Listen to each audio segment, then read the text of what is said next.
Hello, everybody. What a day, and it's not even remotely close to being done. Not even remotely close to being. I'd rather not hear my own voice during this. Okay, I'm going to need a minute to just get myself sorted. I'm going to try and tell some of you what's going on. But what I did forget to do is tweet out that the stream is going. So I'm going to be quiet for a minute and get the tweet out.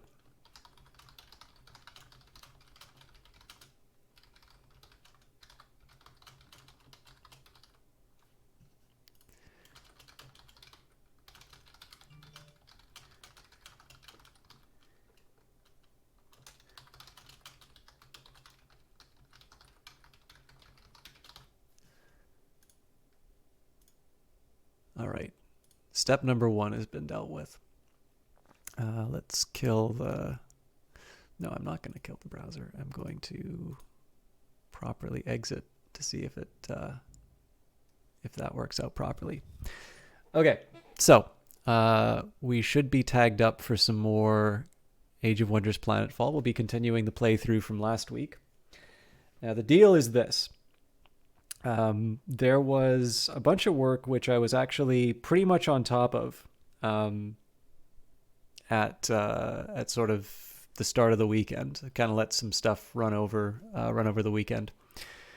And when I got into work, well, I say got into work, when I logged into work, it turns out that there was an error in the program.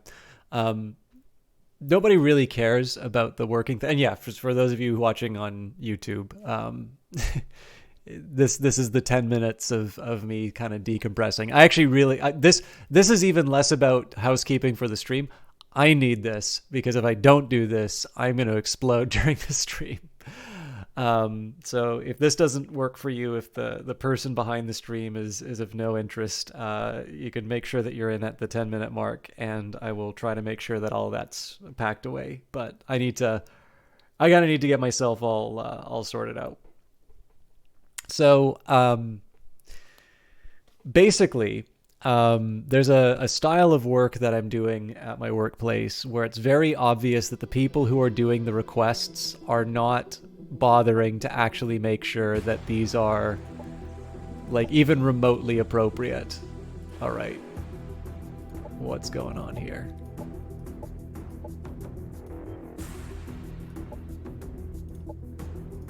Try it again. Okay, I have no idea why that counts as display number 2, but I'm not gonna question it. Also, there's one other thing I want to check on the status of the stream before I move on. But yeah, so basically, these little issues wind up being landmines that I wind up stepping on, and it usually happens at the very end of the project. And this particular time, it looks like this is like a well and truly, like this is a beauty as far as issues on the like to make the project not really work all that well. Now, there is a side of me that says, you know what, this is not my problem anymore. If you guys are not going to bother putting the work in to make sure that this request is okay, then that's on you that this thing's not getting done on time. But the problem is that for whatever someone might say about my work ethic, I really do not like leaving a job half done. So essentially, I've been like undoing this problem. The thing is that they're very large. So I'm working with data sets, and these are incredibly large data sets. These are the sorts of things that require, even on a proper server, like it requires time to ingest stuff. Like if you make a change, generally the changes you make, you want to kind of test them first because you are committing yourself to, even for a little thing that I did, it was like a half-hour run to keep it going. So what I'm doing right now is I'm kind of doing the thing that I had originally planned on the weekend. I'm actually going to take a quick peek at it.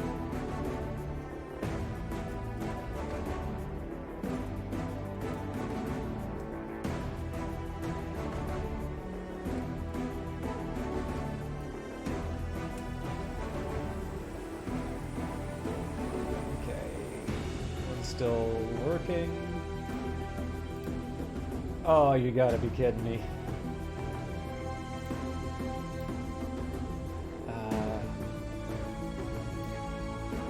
That is not a helpful error message. Sorry, just 1 second.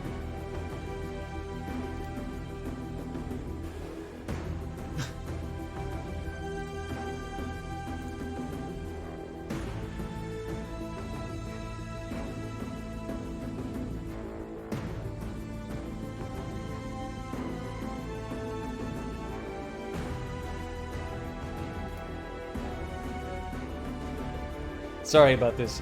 This is just going to take a minute.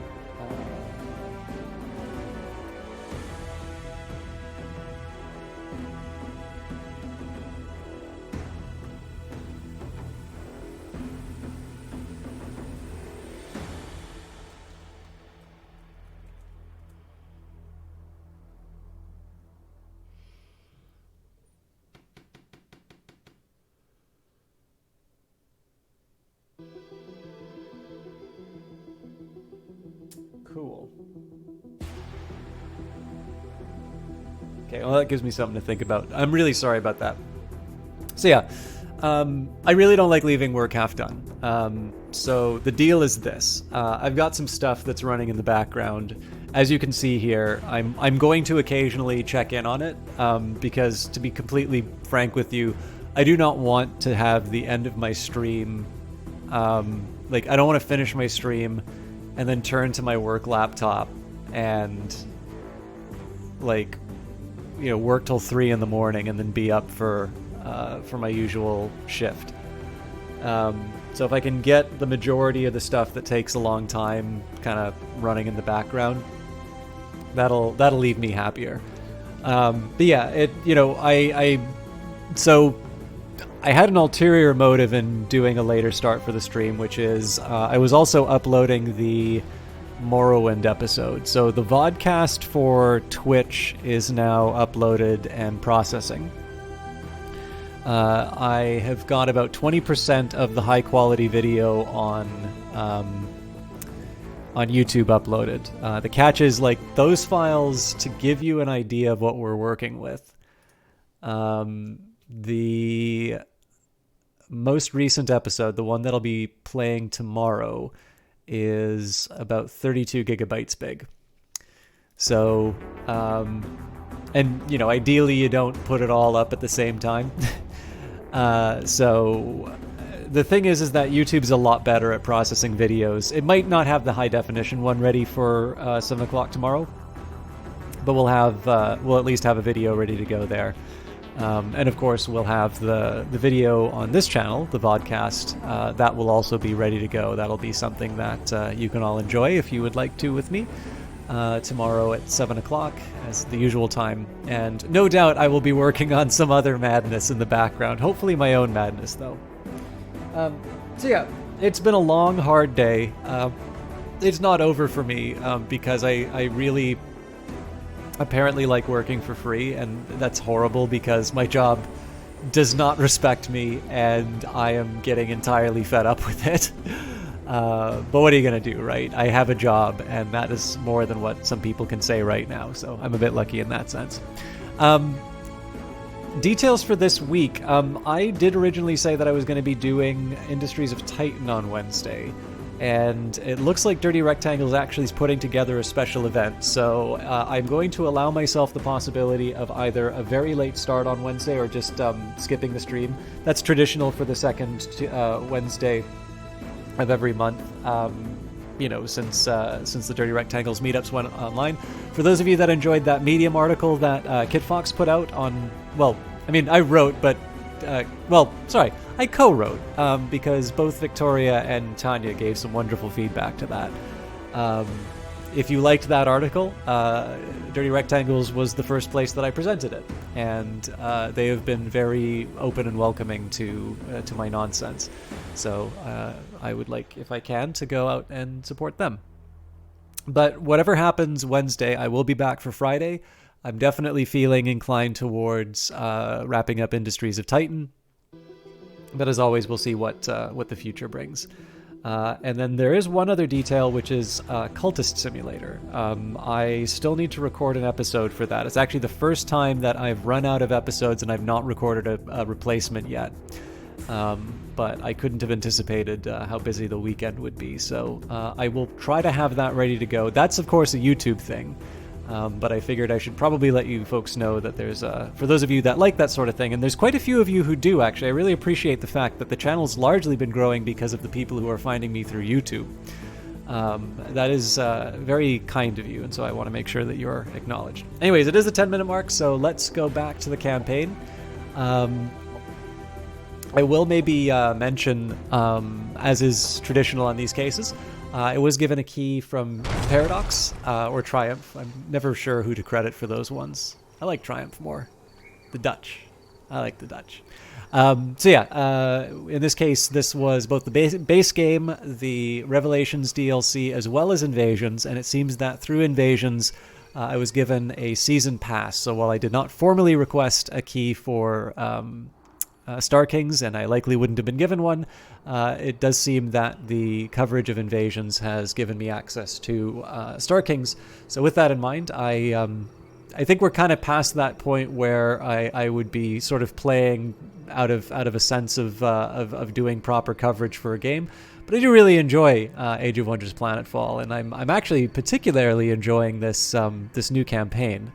But with that in mind, whenever I say stuff like, oh, I'm really enjoying this wonderful and original game, which I have absolutely no vested interest in, clearly it is a lot easier for me to say, oh, I really enjoy this game, for one where, I haven't necessarily had to pay, pay in dollars. I tend to pay in time and opinions. So keep that in mind if you feel that is something that will be altering your perception either of my coverage or of your own intentions in terms of buying the game. Please do keep in mind that this is something I was given specifically for promotional purposes. Now, I believe I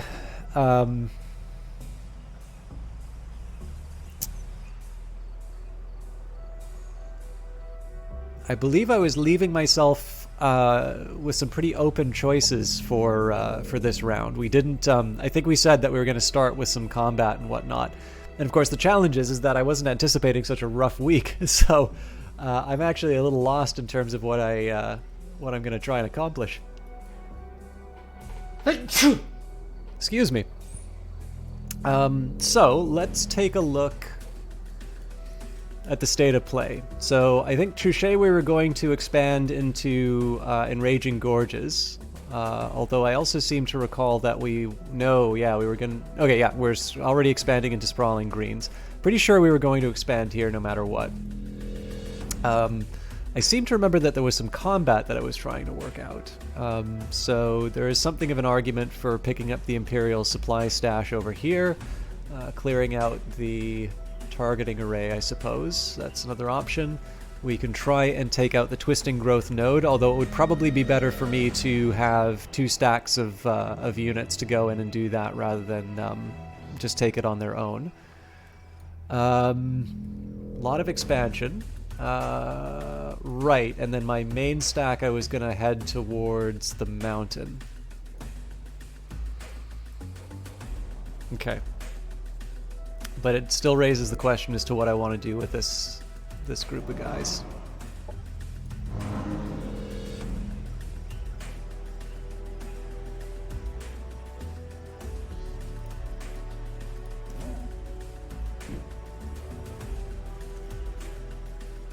Marauders are trembling in fear and are trying to flee the battle. What do you want to do? Allow them to retreat. This is actually something that I think was added to this game after the fact. I believe the retreat has been something that's been in the fantasy version of this game from at least the 3rd one. I feel like this is something that's been in previous iterations as well. You know what? I probably was thinking that maybe I'd want to start cleaning up this side of the map too. Well, that's fine. We've got the growth. We're at a point where we might be able to kind of take the Forbidden Harvest for ourselves. I believe I've sort of accomplished the conquests that I wanted with the growth.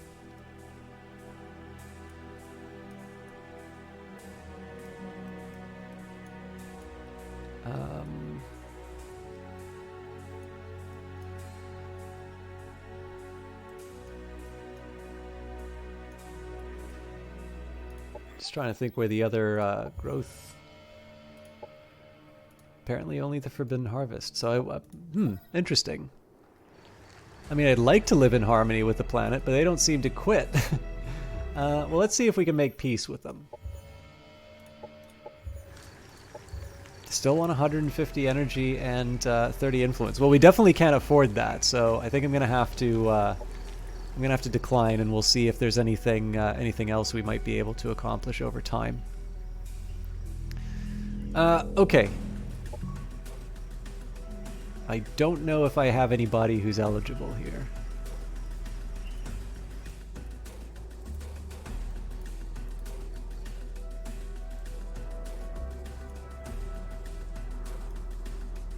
Oh wow, I don't even have a garrison in this anymore. You can tell it's been a while since, or well, I mean, primed and ready. It's been a week, but it's been a busy week, so. Production ready. Okay, so I think probably the lower energy, part of the explanation behind that is just the addition of the energy, or sorry, the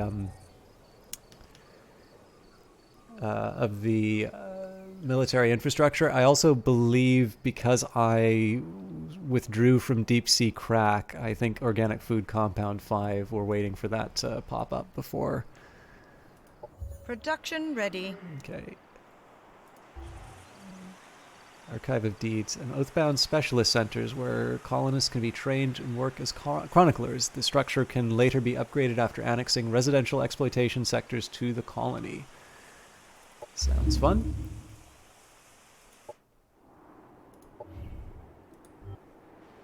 Okay.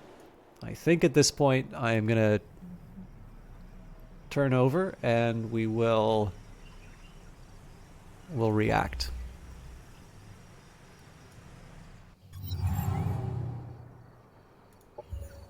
Breakthroughs in gravitic containment and inertial dampening systems, intended to facilitate increased cosmite production, prove to have serendipitous applications in mass transit systems across a variety of terrains, allowing for more efficient transport across colonies where this technology is deployed. Dr. Aksanik, Chief Researcher, MagTech Inc.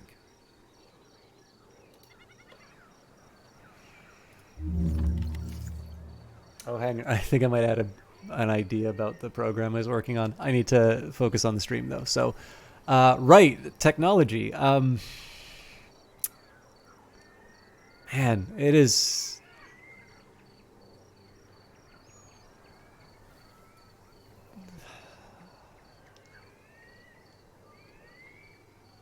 I'm trying to remember exactly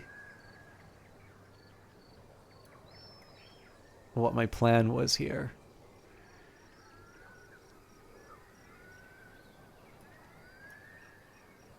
I kind of feel like I should get the research and development. Yeah, you know what? Let's start with that. Okay, Trichet's got the unexploited sector. This is the one with science. Right, yes. Okay, so the science was in line with what I wanted to accomplish. So let's get you...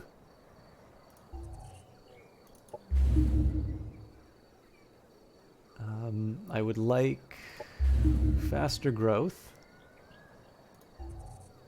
I guess we can upgrade the food sector, but the Archive of Deeds is also kind of important for me. And we have enough happiness slots that I can hold off on the botanical gardens for a bit. So I think I'll just move the food sector's upgrade. Okay, we have got our Roy unit from claiming the Sensual Garden Robot Reserve. So I guess the question here is, what do I really want to accomplish with these units? So I could make an effort on the Forbidden Harvest. I could just make an effort on the Twisting Growth node.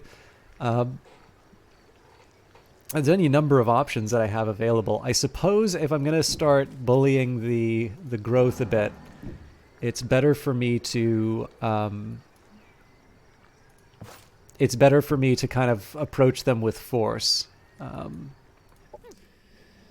Now this unit, right? We were gonna claim the Psi Shrine. So because I am clearly not in my, I'm clearly not on the top of my game. Gonna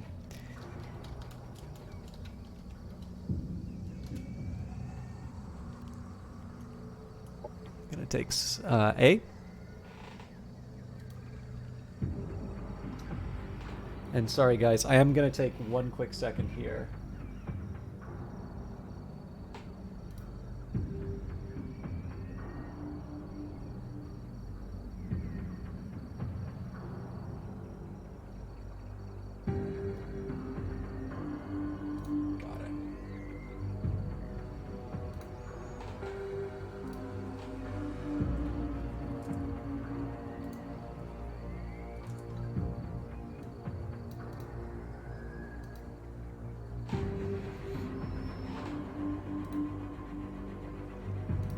Smoke, something I started a while ago is still running. Okay.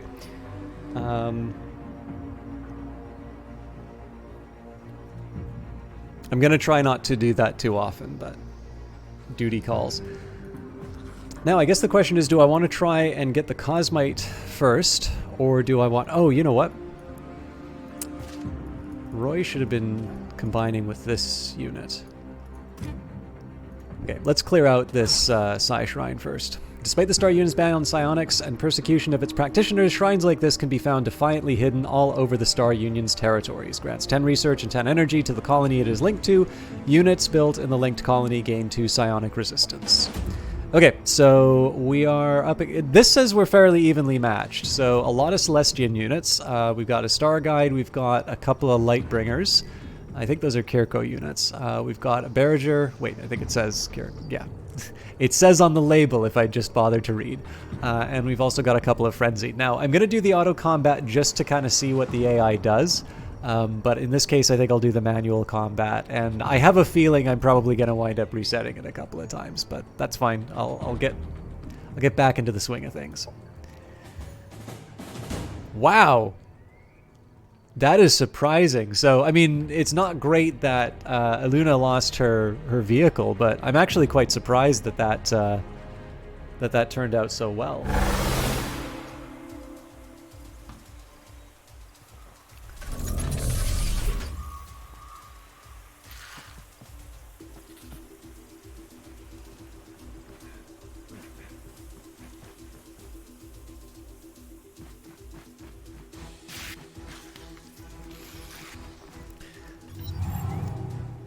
I realize this isn't the most exciting thing to say, but I really like the soundtrack to this. They really did a good job. Okay.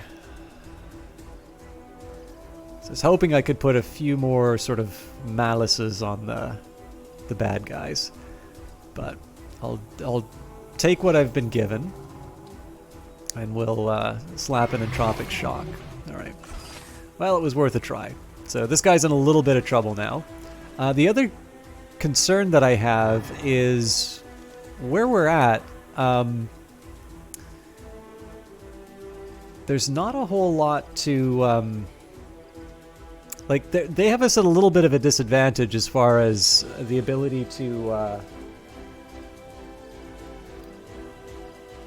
like, they're going to be able to accomplish a whole lot more. If we stay put, then the Barrager just wears us down. If we rush in, then they've got a bunch of fairly strong melee units. So I'm going to want to... I want to try and find a way of picking off the bad guys. So the Star Guide has... They're fairly good at getting rid of...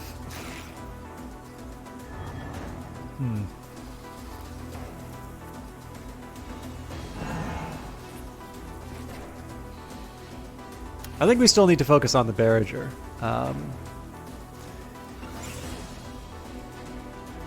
But I do need to set myself up with defenses for sure, so...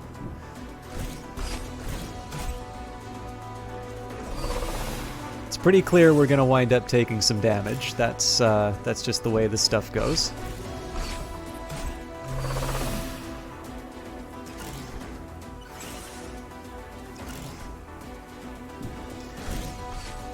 So I'm reasonably confident in my Paladin's ability to take out the Frenzy. The Frenzy kind of gets the first hit.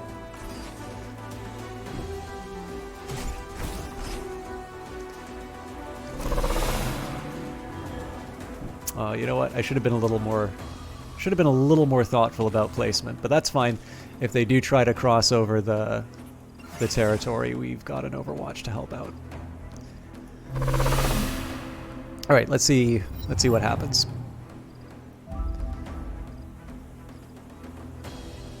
So at this point, part of the game is just to ignore the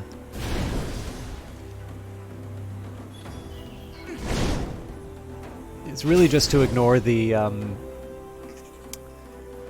support units unless we can make them, unless, you know, they force us. So in this case here, they got a couple of people that ran into melee range, so we take advantage of the opportunity to do some damage. That Frenzied becomes a bit of a challenge, though.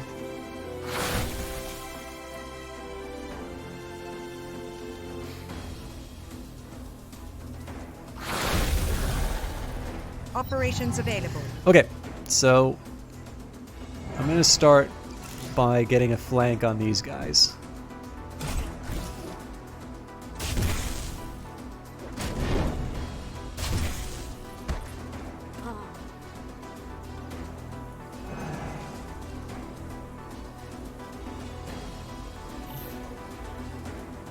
Not quite enough to seal the deal.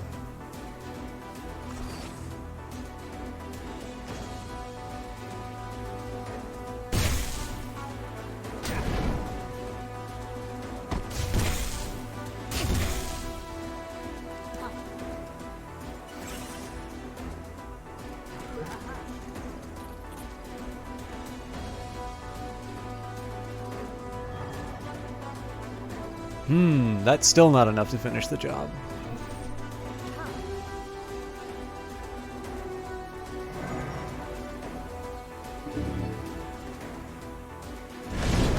Enemy killed.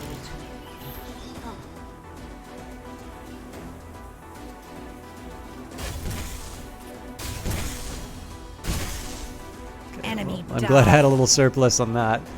I'm gonna provide some cover for my archer. They're still gonna get hit in the back by these guys are still gonna get hit in the back by the Frenzied, but I can at least try and provide some security. And I suppose the question now is, who do I want? I guess putting Sedated on this Kirko unit here makes the most sense. Okay, so this is going to be a turn where we take a fair amount of damage, I think. But the good news is that some of their scarier units are off the table now.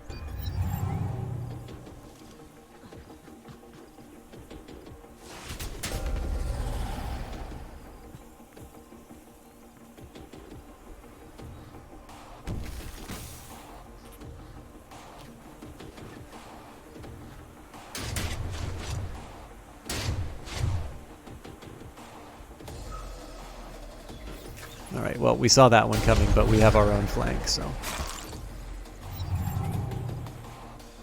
Okay, so let's see how we can use my units most efficiently. First of all, let's try and get the flank in.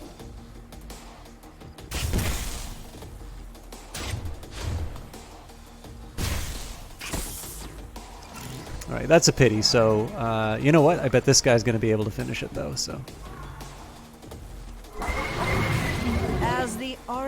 So this frees me up to put some hurt on the Barrager, and more importantly, we get the Oath of Loyalty bonuses. And we're all nicely clustered together for the anticipated heal.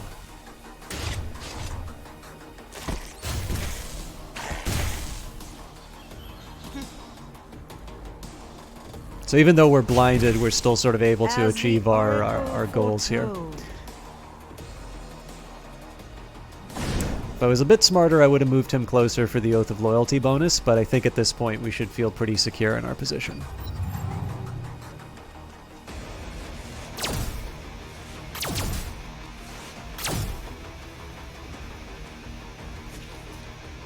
Oh, it makes sense he moves back so he can get his AoE.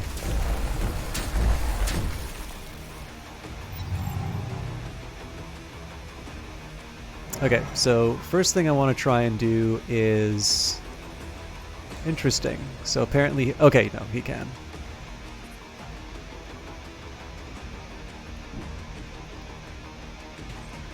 Actually, it would have been smarter to...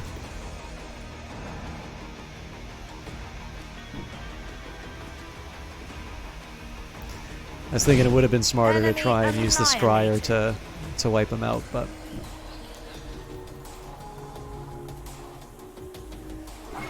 Now there is an interesting question as to how confident am I that I'm going to be able to seal the deal. Okay.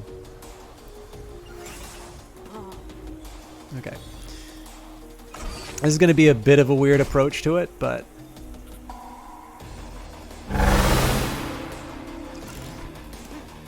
This is the one unit that can actually deliver an attack. Everybody else kind of has to get in close.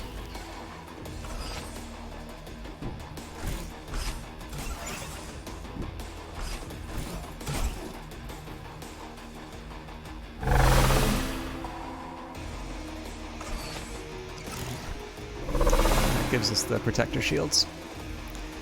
So it may be that, you know, next turn we'll be able to sort of shuffle by one and whack this guy, but this is really about trying to get as many heals on my units as I can. Obviously, if we can do better than the AI and not lose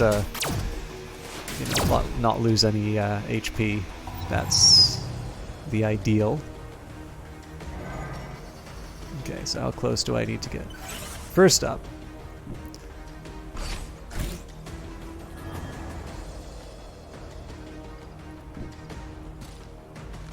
just as long as I don't deliver the coup de grace. Ooh.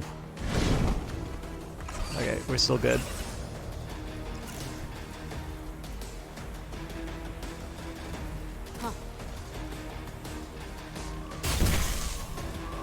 There we go. Our forces We might are actually be finishing with victorious. more health than we started with. Yep, so we had a small amount of health missing when we started this fight. And we finished, everybody's at max health, and we're now at we gained some experience.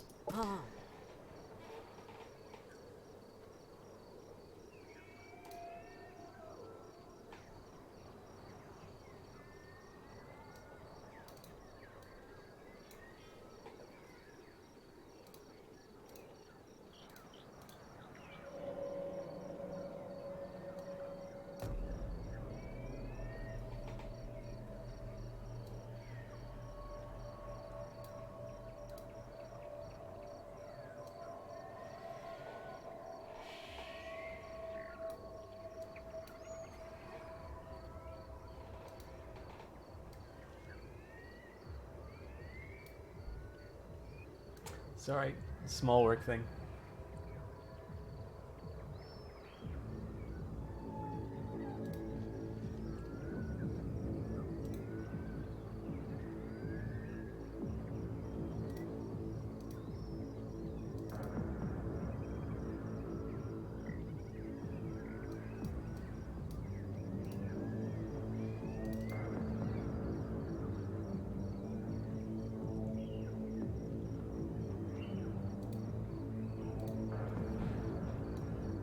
If I get this thing fixed, then this saves me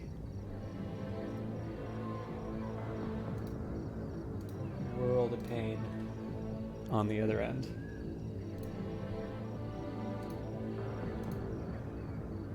Okay. So that worked very well for us. We're going to move straight into clearing out the spatial rift. Let's see what the auto combat does. Not a chance. If we got through that other one without losses, this one should help us. Although, I didn't save. So, I think I'm going to get a quick scum. Scum the assembly are fun. We haven't actually played the assembly yet, so the big thing about these guys are their tendency to heal when they damage you, which is a really nice ability to have. And it creates some difficulty for us.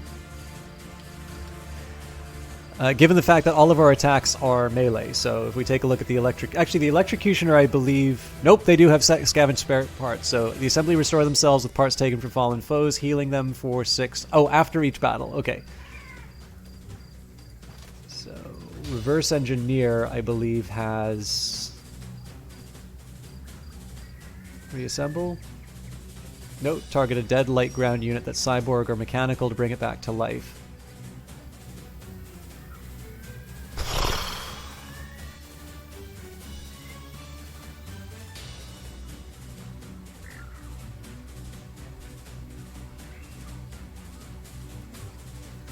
Okay, maybe I am a bit lucky then. This is still pretty melee focused. The Electrocutioner is pretty much designed for my my units, given that they do arc damage. The other thing to keep in mind is that many of the assembly units have arc resistance, which is another big advantage they have over us. So the Kiriko units are going to be a little bit easier to deal with. And again, there's no real easy answer for us in terms of how we can approach this. We've got melee units, so we need to deliver in that sense. We got to close the gap as quickly as we can, but they do have some reasonably good units to sort of shoot at us while we go through. The best we can hope for is to sort of stick together and make sure that the enemy attacks don't cause too much damage. Given the fact, so like it's a bit of a trade-off, right? So if I do something like this, so we have the nice bonus of Oath of Loyalty, or we should, but it does carry with it the cost that I now have a perfect target for the Barrager. And I mean, in the end, there isn't a really good answer to that. It's just, in this case, I sort of accept that having these defensive mechanisms is probably more desirable than, say, just... oh, this is not the unit I wanted to move. Alright, well, let's do the damage we can. I thought I was moving my archer. In this case, I just sort of prefer the idea of all of my units taking, getting their defensive advantages all in one spot. Of course, the other priority is to get our people combined. So this unit's going to be pretty helpful against the assembly, I think. Let's get him behind some cover. But the aspirant in particular, I want to make sure that they are reasonably safe. And in this particular case, that's going to mean prioritizing cover and just generally getting them with these units more. This guy's a hero, so he's in a slightly better position. But the aspirants are fragile. Oh, you know what? I think I forgot to give him his special abilities.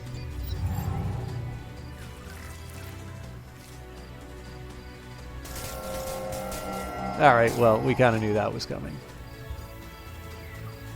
Oh, I did not realize they had a self-destruct, though.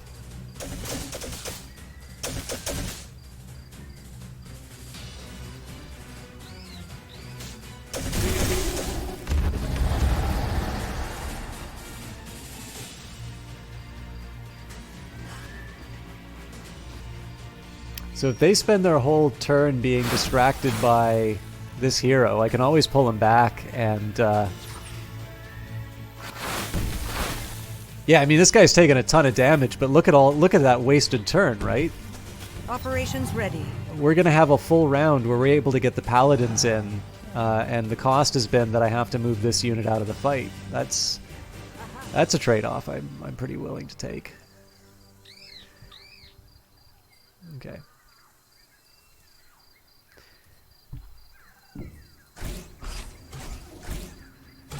There's no really good approach to this.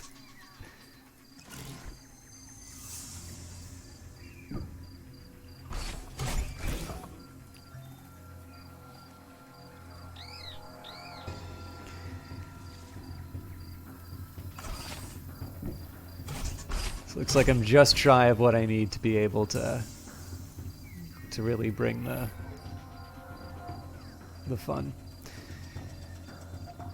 Alright, well, I'll accept the world as it is. Oh, for God's sake, I really did not want that to be the unit that I did that with.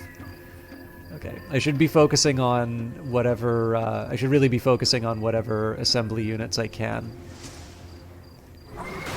This is because of the entropy. It's the second time I made that mistake with that unit.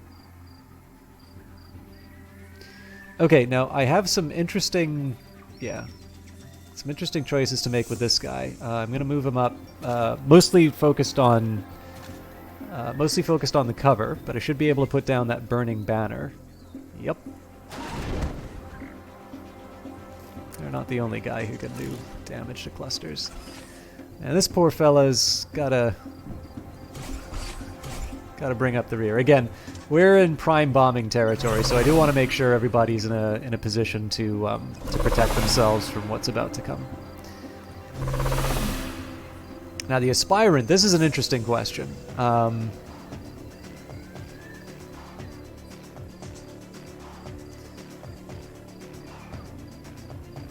80% chance of being blinded going through this.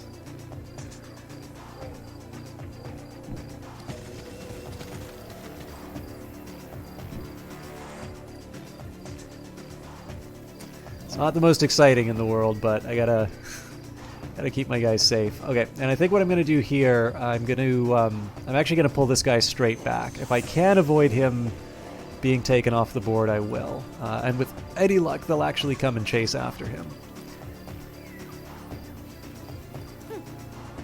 Alright, really no good options here. We're gonna get flanked on this side, and there's nothing I can do to stop that.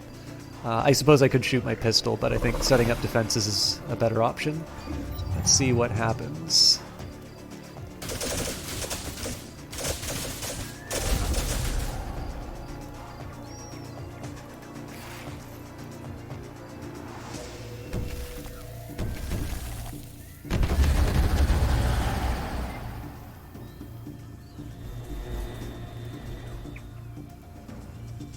That is fascinating. They've got such a hate on for the aspirant.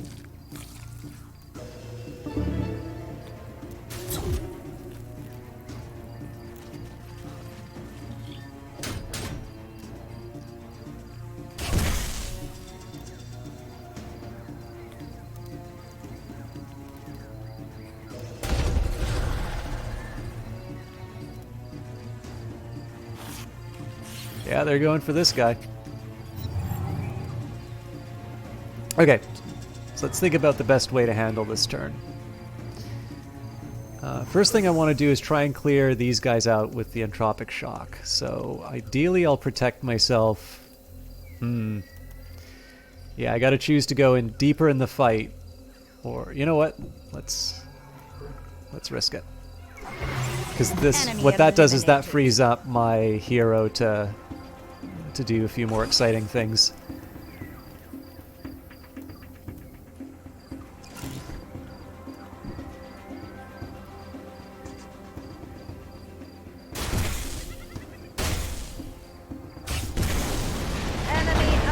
Glorious.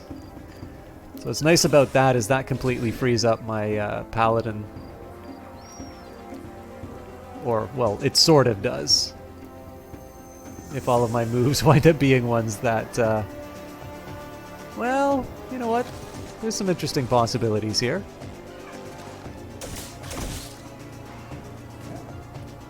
Force them to make some choices in terms of how bad they want to take out my guy.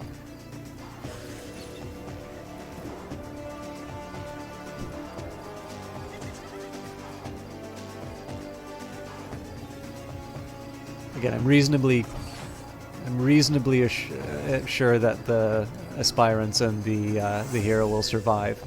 So now I need to start making some choices. Oh, hello. Sorry, my work stuff is actually getting some mildly good news. Okay, so the easiest thing I can say here, there is a side of me that wants to move in closer so that we can do something about the flank. But what I'm going to do here... okay, no, we can take these guys out with one unit, so... start here.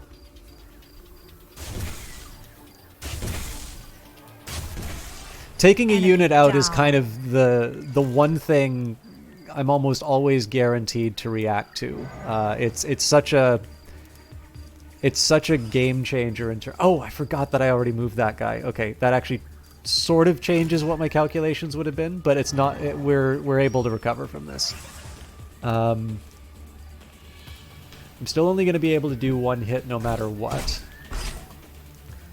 So I'm going to move my archer up. I'm actually going to move my archer right into the middle of the fight because more or less their melee capacity is just vanished. Oh, if I take him out, this is so good. Enemy down. Oh, I'm so happy. Okay.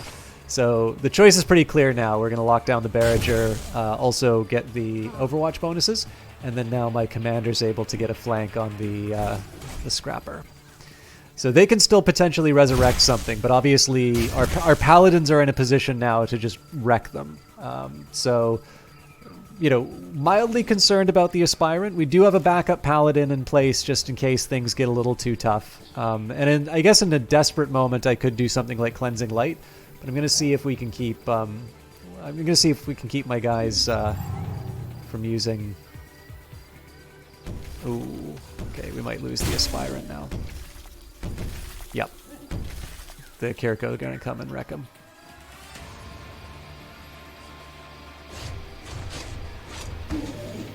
They shall be honored. Enemy annihilated. That's a pity. That was a very avoidable death.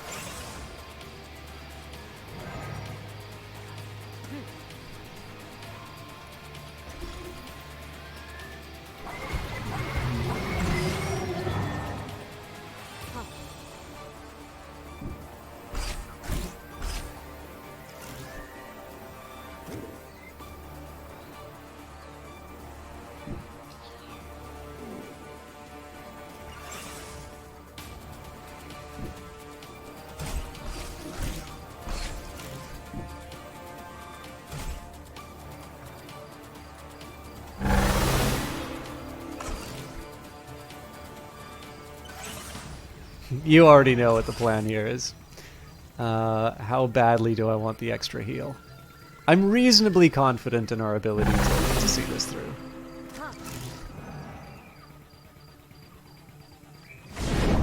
Enemy killed. So we didn't really do that much better than the AI. The question is, am I willing to? Oh wait, we still have the Kirko. All right, that I might actually be willing to reset over.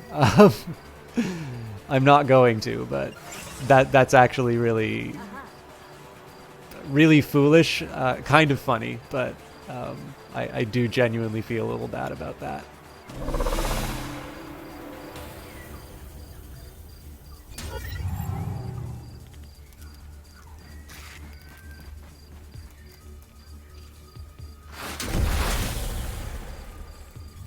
Unit has fallen. That was our banner that went down.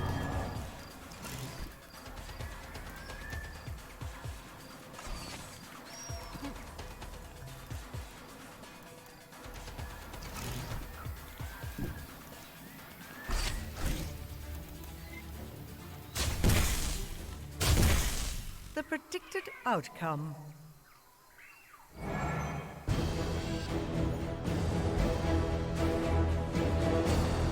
So, I mean, that's a shame.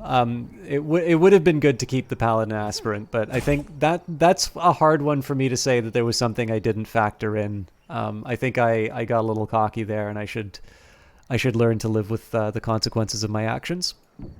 What I am going to do is I'm going to move this unit closer to the Roy. I might even sit them in a base somewhere to get a new stack of units. A new champion stands, whose practiced virtue is beyond reproach. One entrusted by the people to wield great power in their defense. May this mighty soldier make the harsh sacrifice required by one who seeks peace while wielding a sword, and face the horrors of war without yielding to the brutality that breaks souls. Forever true to the cause of truth, Marvanexa, Oathgiver. Okay, so we did this basically because I feel that I'm a little short on higher ability units. It would be also, I mean, there's an appeal as well to doing this in a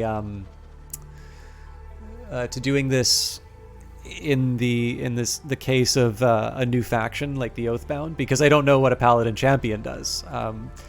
So let's select new training. Now, this is the bigger question. Do I want to try the Diviner ranks next over 9 turns, or do I feel that there's some more stuff I can get through following these trees?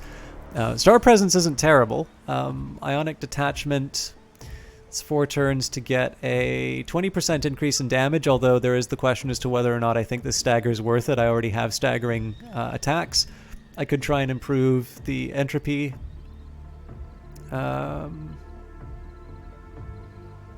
So slow movement versus reduction in damage. Oh, so the thing here is it's all good.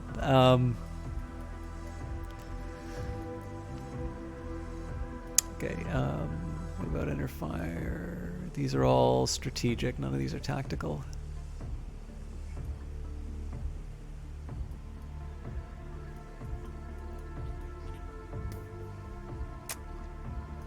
I think I'm going to do some more entropy focus. In conclusion, knowledge is power, but being well educated has an additional benefit. No one can call you stupid, especially if you've researched weaponry that could vaporize them if they did. Dr. Millicent Rickles, head researcher, Lazulite Incorporated. Okay, so I have been neglecting a covert infiltration and operation effectiveness, but that's mostly because it really doesn't work for me the same way it does right now. We don't really have any factions that we're up against. We really more have kind of the growth.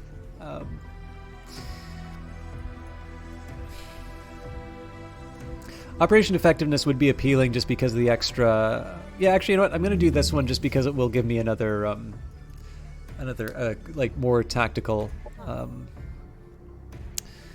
Okay, now when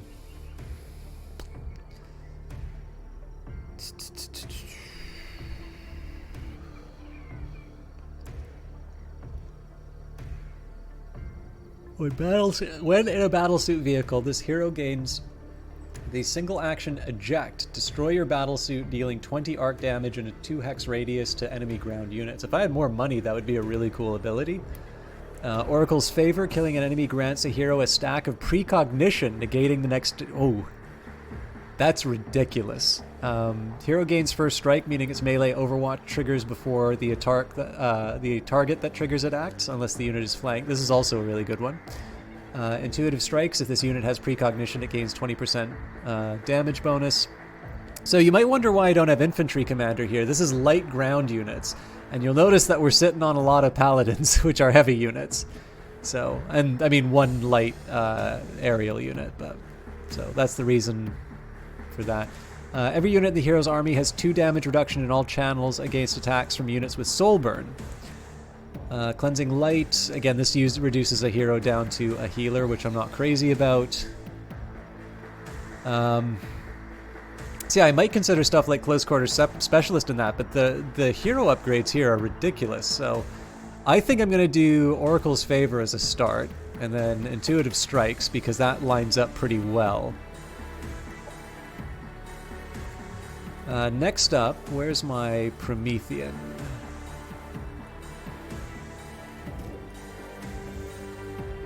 Oh no, I did give him some abilities. Alright, so I suppose the time has come for her to move to the mountain.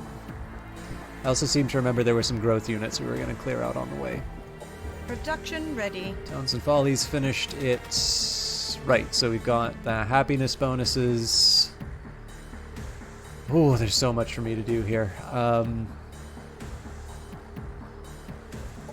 Cosmite, Elite. I'll eventually do the diplomatic analysis wing. Sector annexed.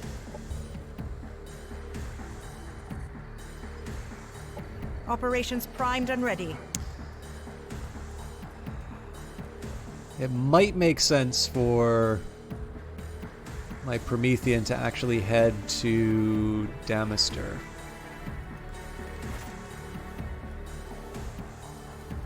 The reason for that is I think Damister is a little more likely to produce units. That or I move the Okay, actually, where is he based? He's Lord... Yeah, Lord of Damister, so it makes sense for him to stay in his region. Entropy must be controlled or it will consume you. Before you unleash all hell, first ensure you can bottle it. Tilda Arpos, Entropic Overseer. Cool. All right.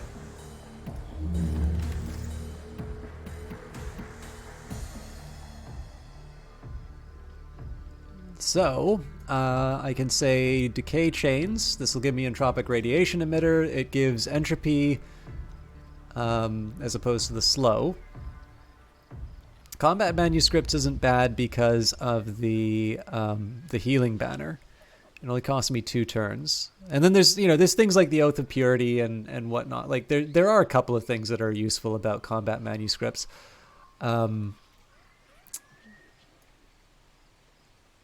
Big thing for me is that I really... You know what? I'm going to do Ionic Detachment. And this is just because I really do want to be moving down the arc line and trying to get something that'll give me a 30% increase on damage. Should probably get that sooner rather than later. Just envision a better life where all the tasks you hate are automated. We don't wish to replace you with a robot. Once it's trained, you'll thank us for eliminating inefficiencies. Dean Nupar, efficiency expert. Okay, so again, these are kind of, we've been kicking the can down the road a little bit as far as some of these tech tree choices are concerned, but I'm going to need to make some decisions in terms of what I want to accomplish. So orbital relay deployment, the big challenge here is that we're actually pretty, I don't do orbital relay that often just because I tend to have a fairly concentrated, area of operations. I've clearly benefited from orbital relays before, but it involves a lot of work building them up, and I tend to put that effort towards constructing other types of buildings. So I could do adaptive exploitation. We don't have any regions that would benefit from these. However, it would be nice to get the Cosmite Growth Chambers. Accelerated force deployment. This is an interesting one. So reduces movement cost of road hexes for friendly units within the colony's domain by 2. So that's, of course, the big argument for saying maybe I don't care so much about orbital relays, but I do care about, I do care about the ability to move within my domain pretty quickly. Actually, there's a lot to argue for this one. Articles of Faith start with all combat with 1 Warden's banner that lasts until the end of combat, gaining the ability to control the targets of all Oathbound banners. I actually don't 100% know what that does.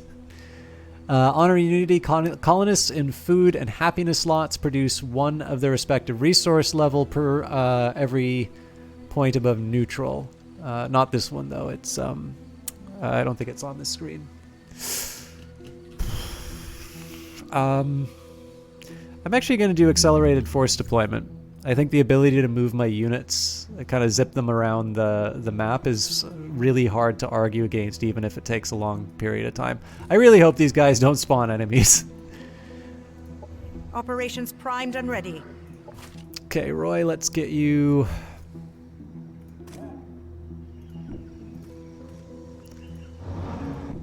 See if we can get Roy some experience, actually.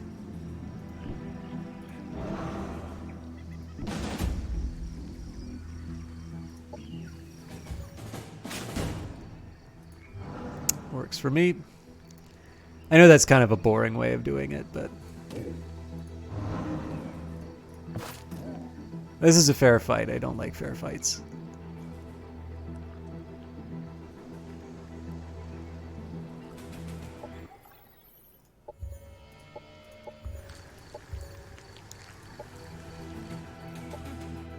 They're really insistent on the payment. I'd even consider it if I could afford it. Okay, I'm gonna make sure that I keep my little triangle. I think it might make some sense for me to just go straight for Forbidden Harvest.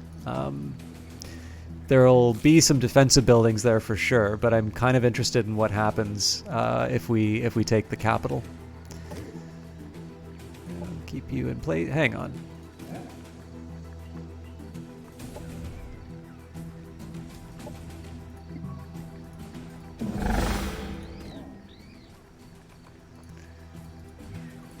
Fresh new paladin.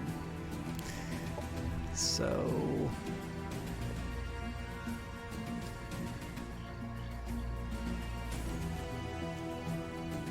all non-mindless units gain 400 morale. Biological cyborg units gain 5 health. Trips to Elysium Park were renowned for their ability to restore the morale and vitality of the most miserable souls. We can embed assets from the park with our military units, greatly boosting morale and vitality. So I'd be cool with doing Elevate to Protector, but I am currently in a deficit, and I don't have any units that will currently benefit from a promotion like that. So I think it might be an idea for me to just cool it for a little bit, and wait till we're on firmer financial footing. Production ready. Okay, Damister, what else do I want you to do? At some point, I do need to start building the specialized units. But.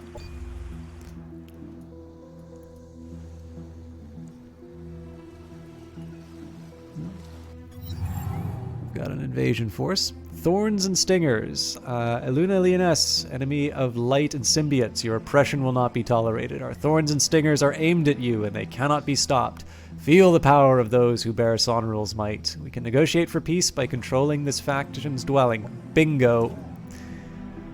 Alright, so let's make sure that my guy is, well, okay. This guy's actually in some serious trouble. I'm not really sure how we're going to try and save him. The best way to save him actually seems to be to take the dwelling, so it's given us some urgency. So I want to try and avoid any slots that will get the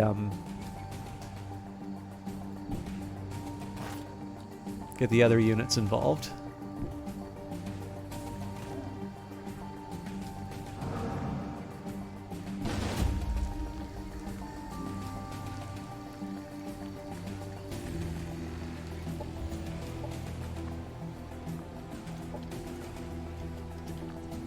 I'm scared I'm going to lose the Roy in a stupid decision. So if we do auto combat, yeah, I'm not losing my frog.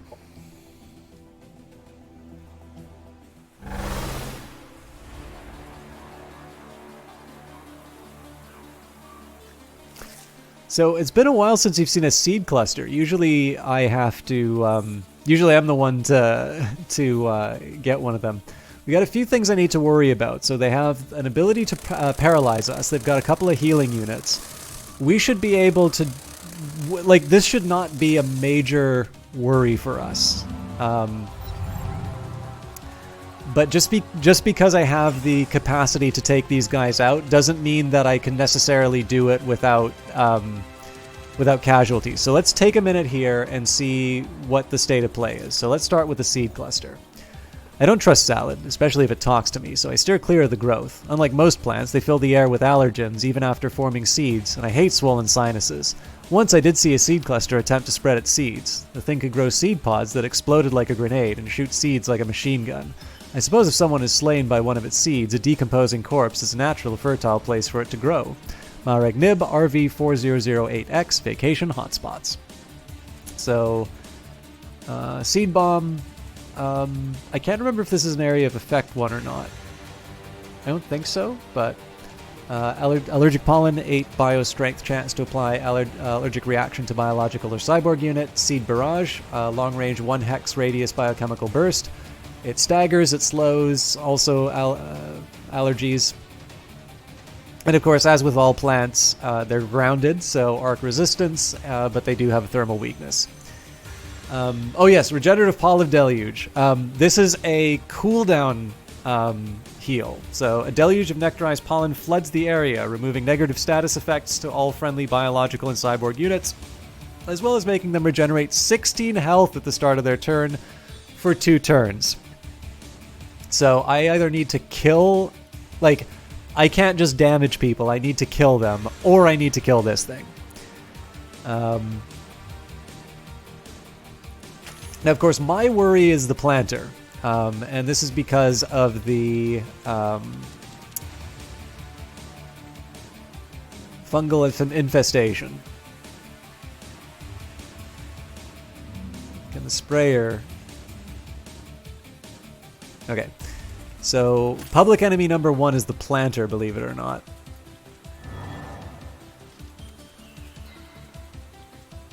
And unfortunately, we don't have the range on that. Okay. So basically what I want to do is make sure that my folks are at least 2 spaces apart until we know the exact state of play.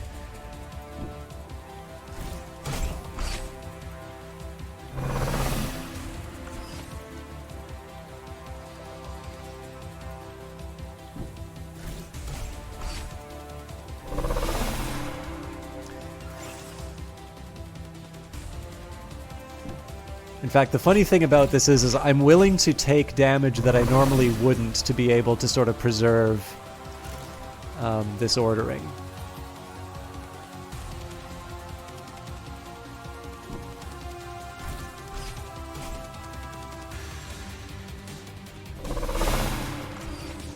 I wonder if because this is a growth area, my movement is... that's why the movement's so slow. I feel like I'm not actually getting that much coverage. Then again, they have a lot of melee units too, so... okay, now this is where it's going to get a little complicated, because I did just move some of my guys in sort of bombing range.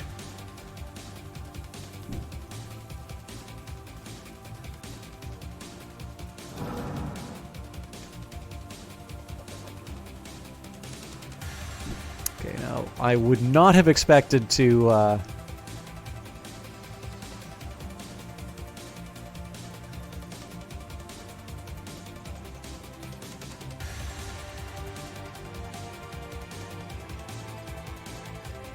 put Curse of Fatalism on public enemy number 1.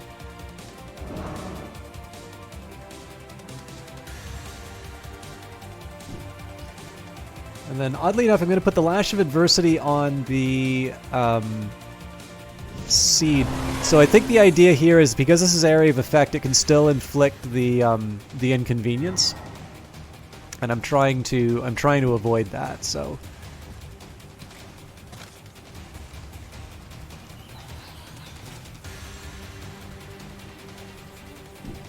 This is more bait than anything.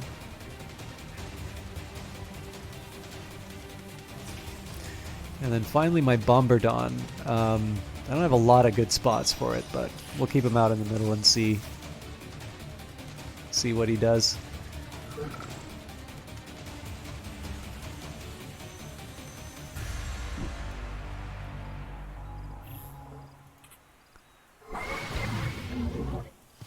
That's really just more damage because I can than any serious attempt.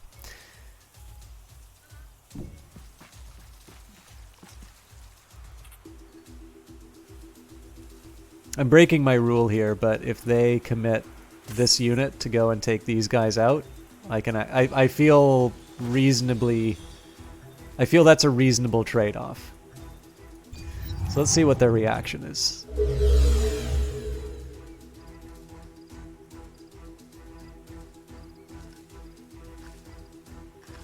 Okay, so they're going after Roy.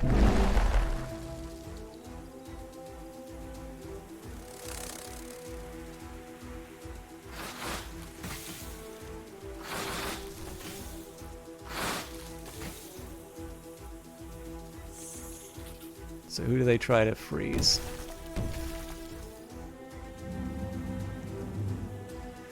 Catch here is we may not be able to actually stop, we may not be able to take out that fungal unit.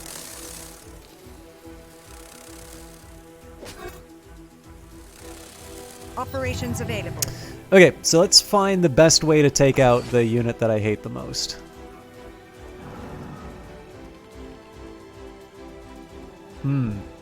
Bold.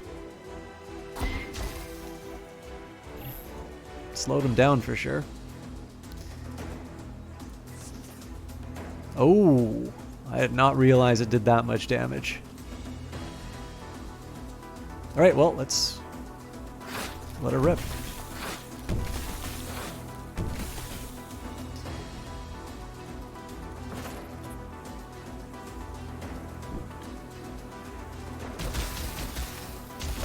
Don't need to get fancy with it. Enemy Okay, so the real destroyed. question is there a way for me to be able to get some damage in on this unit in particular?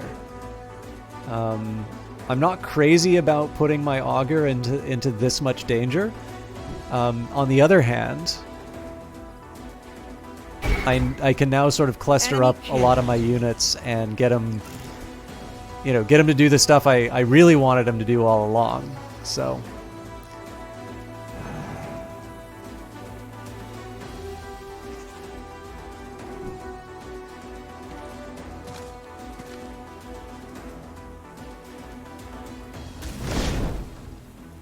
All right, so it's pretty clear. It's pretty clear we're going to have some trouble getting our people moving. I'm going to use the Volt Saber on the worker bees, and we should actually try and take these ones out because of their healing ability. But at this point, I really just want to get rid of the melee Overwatch so we can move this guy back. Regrettably, that's not enough to kill him, but let's go as far as we can. This guy should be able to finish the job, though.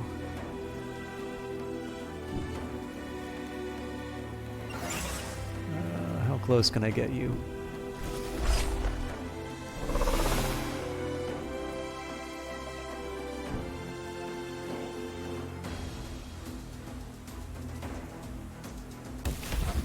As the oracle foretold. Actually, I think at this point we just move everybody in as close as we can. Again, it's going to be a bit of a slog. I am slightly curious whether or not I can resurrect enemy units. So, reanimation spores, friendly dead xenoplague units. So the answer to that is no. Extract mycelium DNA. Oh my god! I completely forgot that we can do that. Okay, ooh.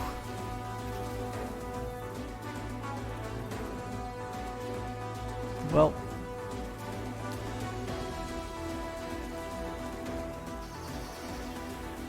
Let's hope we can make make the most of 2 turns.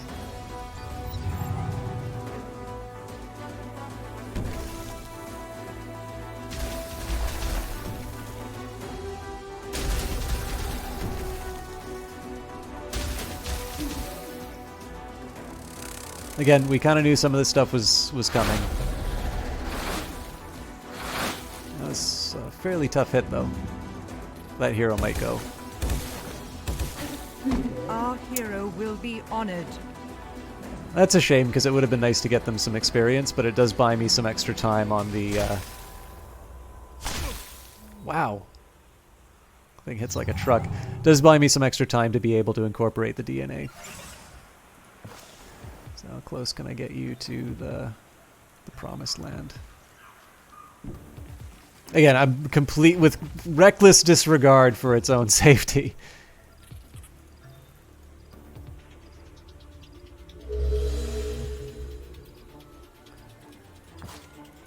Okay, can we take you out? Not exactly, but... Okay, that's still got an Overwatch on it, so...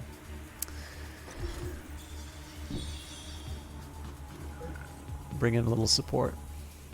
That's not really going to do the trick, is it?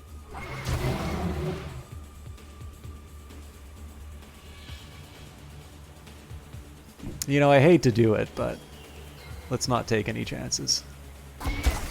So as long as we can take this thing out, we don't need to worry about the Overwatch. Good. Enemy eliminated. Okay.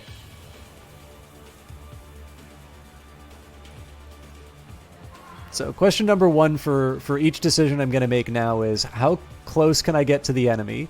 And if there's an enemy within attack range, I'm going to hit them. So for instance, this I've got a flank with the Volt Saber. We're almost certainly going to be able to take this unit out. But the other important question to me is, what other units can I attack? This guy's already done his thing. Yeah, so this is a perfect example, right? We really can't do anything this turn. However, I'm going to guess that we can get rid of some of the negative debuffs with Embolden. How about now? Yeah, it's a start. Still probably not enough for the worker bee or the soldier bees. The oracle foretold. The nice thing is these guys are kind of like Legos. As long as I'm able to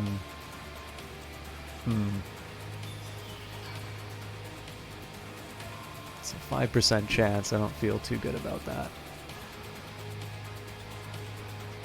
Now this is going to hit my own guy. Let's try this instead. Cool.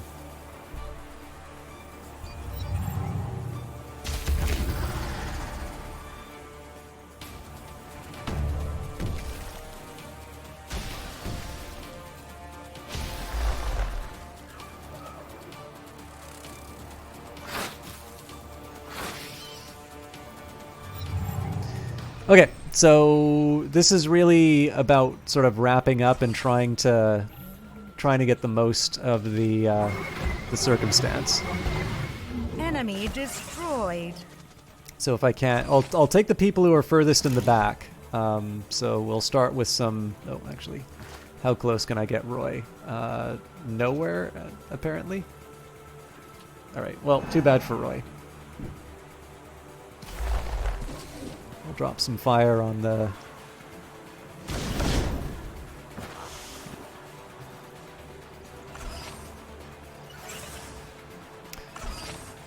Okay, so one objective here is to try and... Oh, wrong unit. Try and get a little healing on my Bombardon.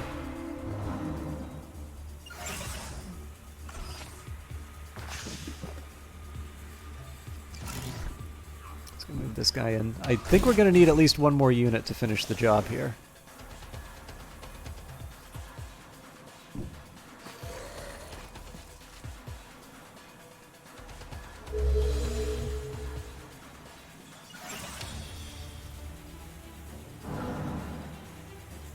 Nope. I'm not going to be able to do another heal. That's the risk of crits, I guess. Our forces are victorious.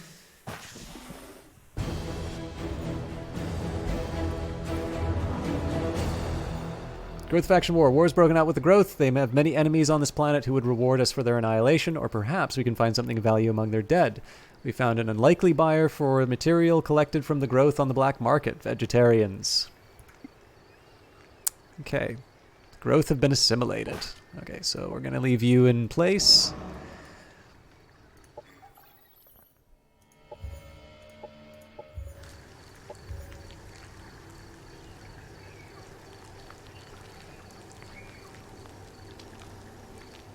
So I'm going to decline for now. Let's see what the game has to say about assimilation.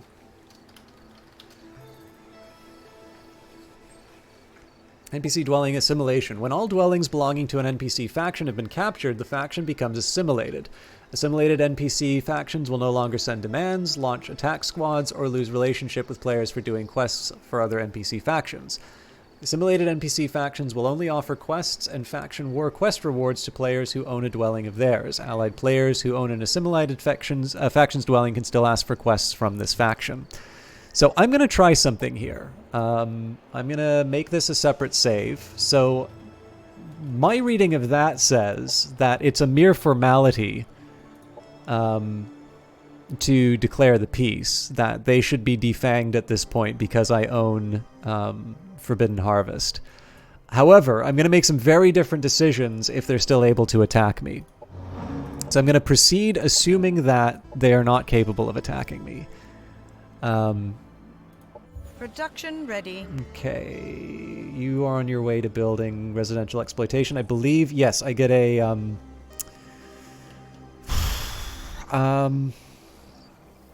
there's a really good argument for me putting a central replicator factory here. I'm going to do that. So The reason for that is that the capital is most likely to have additional buildings that need to get made. Production ready. Okay, so Damister has got a new building. Ooh. What's our infrastructure look like? Okay, we're in reasonably good shape. This is a tough one.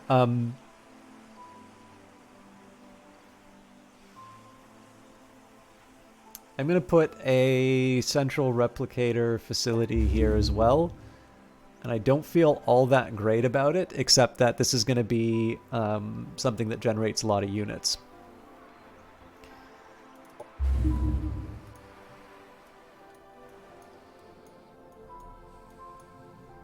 And I'll admit this turns over a little sooner than I thought it would be, so let's see what happens.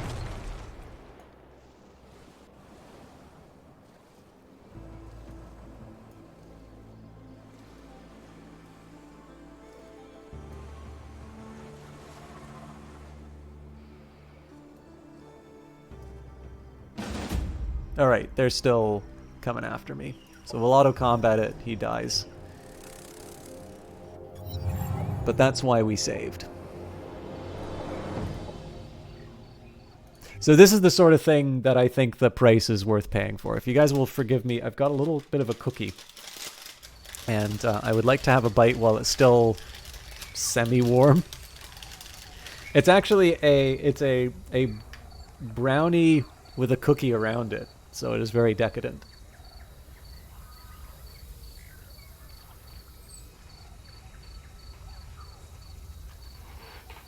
And now it's hard to talk.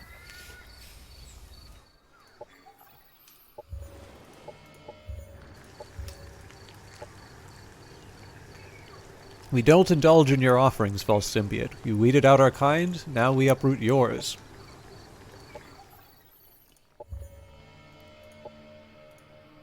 Wow. So my guy's screwed.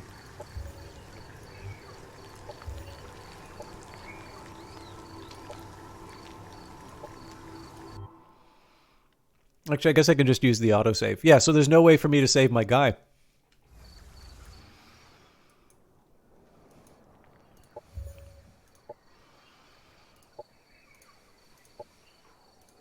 That's a shame.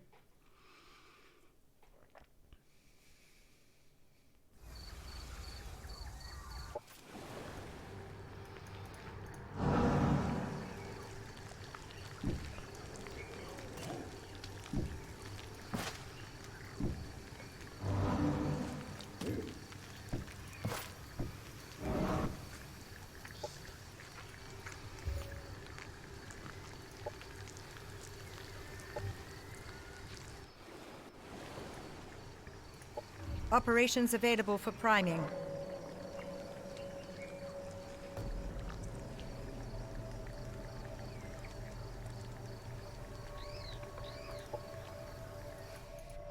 Is my guy... I don't think my guy's in my own territory, is he?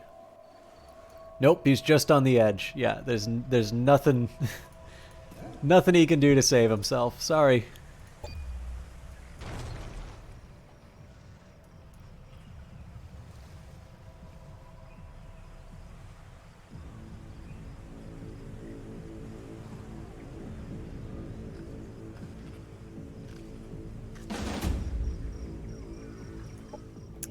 Let's at least see how many we can take down.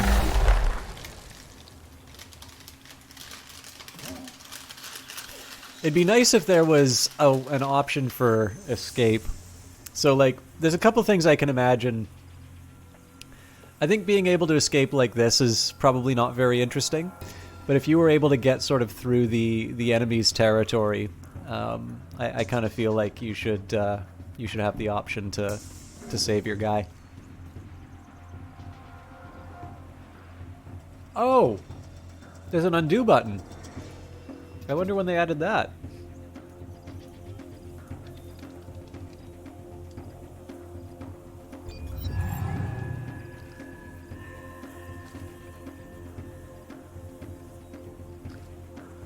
Sorry, I kind of feel like I'm sucking in terms of streaming tonight. Give me a minute. I took another bit of cookie. I've taken that out, and let's see if we can dig in a little bit deeper with this. I probably should have just called it for tonight in terms of the stream and got the work done, but...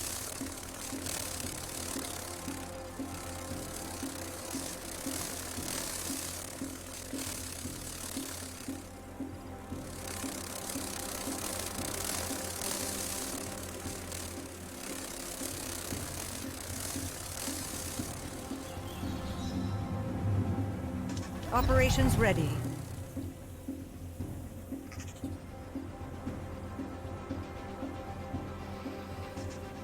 Okay, so we know we're not gonna survive it. What we want to do though is try and maximize the amount of damage that we can do to the enemy. The fact that these guys are flying means that cover doesn't mean a whole lot. And unfortunately, these are healers, so the likelihood of me being able to take down even one of them is pretty remote, but let's do our best. We do have at least one precognition, so... But the good news is he doesn't get an overwatch until next turn, so I should at least be able to take out the worker bee. If I want to spend some energy credits, or some energy, I could also get probably a precog on him from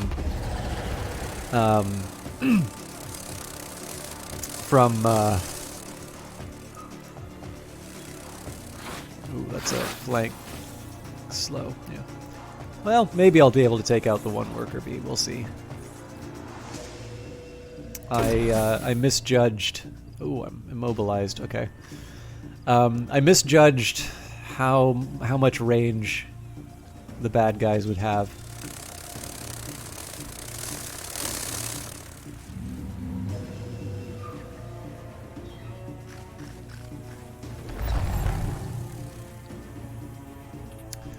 Still not enough. Oh, he does get Overwatch. Interesting. How you doing, Uncle Cranky?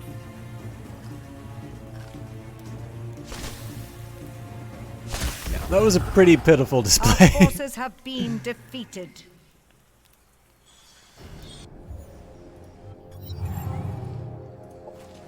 But it should help the budget. Okay, we'll do a quick auto combat. Now, we lost Roy, so we will retry that. As you can see, Uncle Cranky, a quiet night tonight. I was sort of hoping to try and get some work done. And there's a side of me that sort of thinks maybe it would be a good idea. But then that would be me saying, you know, well, if I don't get a certain number of viewers, I'm not going to do it, right? That's probably a good way to keep that number low. So, but thank you for stopping by. Now this is really interesting. So it looks like they are trying to make a beeline to Roy. And I am not going to play that game. I think what that'll let me do is that'll actually let me combine the forces that are on these hills.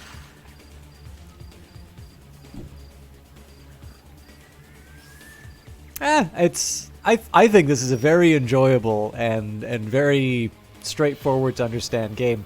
What I actually really like is that it's very clear the effort that they've put into improving the game, and a lot of the... I'm trying to think of the best way for me to put this. Like, there are little touches that I think if you play games like these, you get to see. So, like, you know, you put me in front of a strategy game, I am a very happy camper. I like to think very easy to please. I probably complain too much about stuff like getting undo buttons. But like this is a really fun game. Like, I think probably the best way to put it is the same thing that I say to everyone who says, you know, what's Age of Wonders about? Is this thing worth playing? It's like, well, if you read a fantasy book or if you watch a fantasy movie and you like the big battles and you like these larger-than-life heroes, you know, performing feats of preposterous daring do, then, you know, this really is your... This is exactly the sort of game that you want to be playing. It's in fact, so Julian Gollop of XCOM fame, the original XCOM, I think put a note about Age of Wonders, and I think his one criticism, which I can sort of see where he's coming from it, although maybe I don't agree entirely. Although, you know, if it comes to opinions, I'm pretty sure Julian Gollop is not going to lose any sleep over the fact that I may not agree with every opinion that he holds. You know, I think his feeling was that heroes were a bit too powerful, and that they, you know, they sort of upstaged all the other interesting units. Now, I'll admit, I probably have put less time into Age of Wonders 3, or at least I don't remember it as well as Age of Wonders Planetfall. So it could just be that this is a mark of Age of Wonders Planetfall, that they've added a little bit more variety in terms of the units and that things are a bit more balanced. But I mean, the fantasy is that you've got this larger-than-life hero that's, you know, doing these incredible feats, and you know, the focus on the hero even comes down to the win conditions of the game. So if you lose your capital and you lose your hero, then you lose the game. So yeah, I don't know. I mean, I know you've played Age of Wonders, the fantasy one, and I know you didn't care for the elves at the start, but I really think that is the appeal. You know, I think Total War Warhammer is really appealing because they did a very good job of taking the turn-based tabletop Warhammer game, and they really brought what I think people like about the Warhammer games into, you know, into the Total War experience. But more importantly, they really made some special efforts to make the unique units, right? Like the hero units, the generals and whatnot, really special. And you can see how the Total War series sort of benefited from that, because then they go Three Kingdoms. You've got the Romance of the Three Kingdoms, and you have a ready-made set of hero abilities. And then you have the Iliad, right? You've got Total War Troy. Similar story. You've got these larger-than-life heroes that are able to commit these great feats. Now, I've always struggled to get into the Total War series. I'm a little bit more comfortable with it now than I used to be. But when it comes to Age of Wonders Planetfall, I am very comfortable with sort of turn-based tactics. And I feel that the battles here are interesting. It's, you know, like playing, you know, pretty much any hex-based war game, whether you do it on the tabletop or whether you do it in excuse me, in a virtual setting. So, you know, you play some of the I'm just trying to think. I'm drawing a blank. I was going to say like Chaos Reborn, but that's maybe not a widely known game. I don't know. If you look at hexes, you probably know at least one war game that you really like. But yeah, I don't know. I really feel like this game. This is probably my preferences speaking here, but I sort of feel like this game does a very good job of sort of the, you know, the heroes leading spectacular armies thing. I don't know. I feel like this game does it very well. You'd be interested to see Total War 40K. You couldn't play it because you're a dummy, but it would be cool to see. Yeah, I mean, I don't know. You've got the Empire series, and I guess Shogun 2 had some ranged units. But I think the thing that's so interesting about the Total War series... Oh yeah, Napoleon, of course. You know, so much of it is based on sort of melee... Well, then again, I guess there's a lot of melee combat in 40K. Like, you've got the Tyranids, which have very little range. And then you've got, like, Assault Marines for the Space Marines. I suppose then the question would be, it's like, well, why is it any different from Dawn of War? Like, I know why it's different from Dawn of War, but I think there might be a reasonable question to say, is there enough for Total War to differentiate itself from other real-time strategy games in the Warhammer 40k setting. But what would be interesting is if they actually went one step higher and they did epic 40k in the Total War series.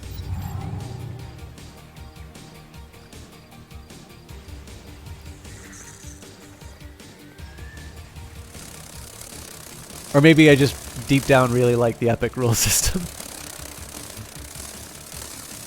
Also, you said you've been playing XCOM Chimera Squad again on hard. Pretty touch and go for the first few missions, but it turns out Blue Blood, the pistol guy, is bananas. I don't think I ever played Blue Blood. Ready. Yes, and the orcs. Very good point. Yeah, I guess that would be my big question.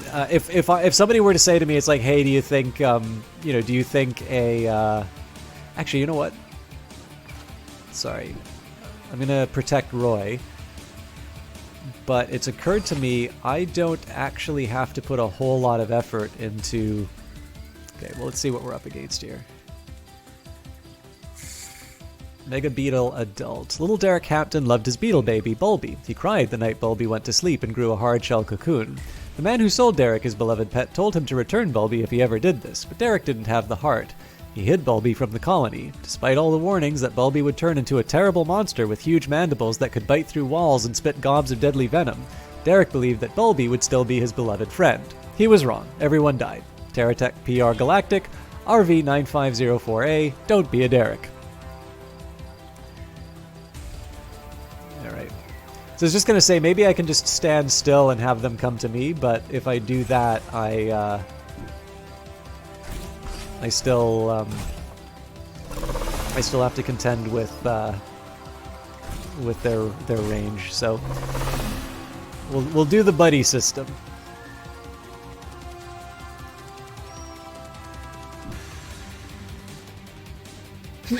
Excuse me.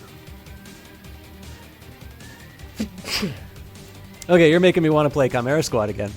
But yeah, like I think this is probably the one thing that makes Age of Wonders Planetfall a lot easier to sell now, because I believe the Age of Wonders series predates the Firaxis XCOM reimagining. You can sort of say to someone like, "Hey, did you like XCOM?" Yeah. What if you could do XCOM? It's like, okay, so what if you could do Civilization, but every time you had a battle, you had an XCOM fight instead? Sounds pretty exciting if you ask me.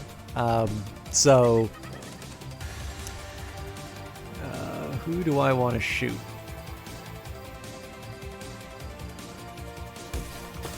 Yeah, that was worth a shot.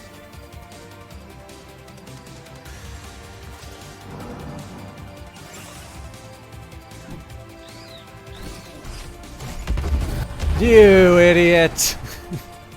I feel like it probably could have warned me about the side effects. Oh well. Eventually I'm going to have to take responsibility for my decisions. Now, I really blew it by moving Vraskil so far away, because he should be in there making all of these fumbles.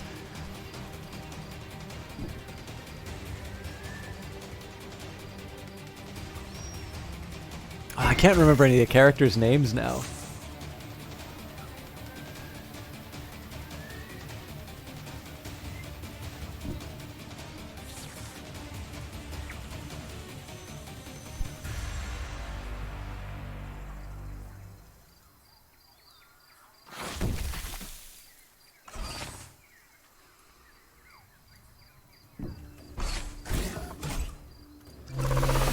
Part of this is just about setting up my my defenses. It would have been really wonderful to be able to shoot fire arrows at... Oh, you know what? But I bet I'm going to be able to put the flaming banner down. Alright, so...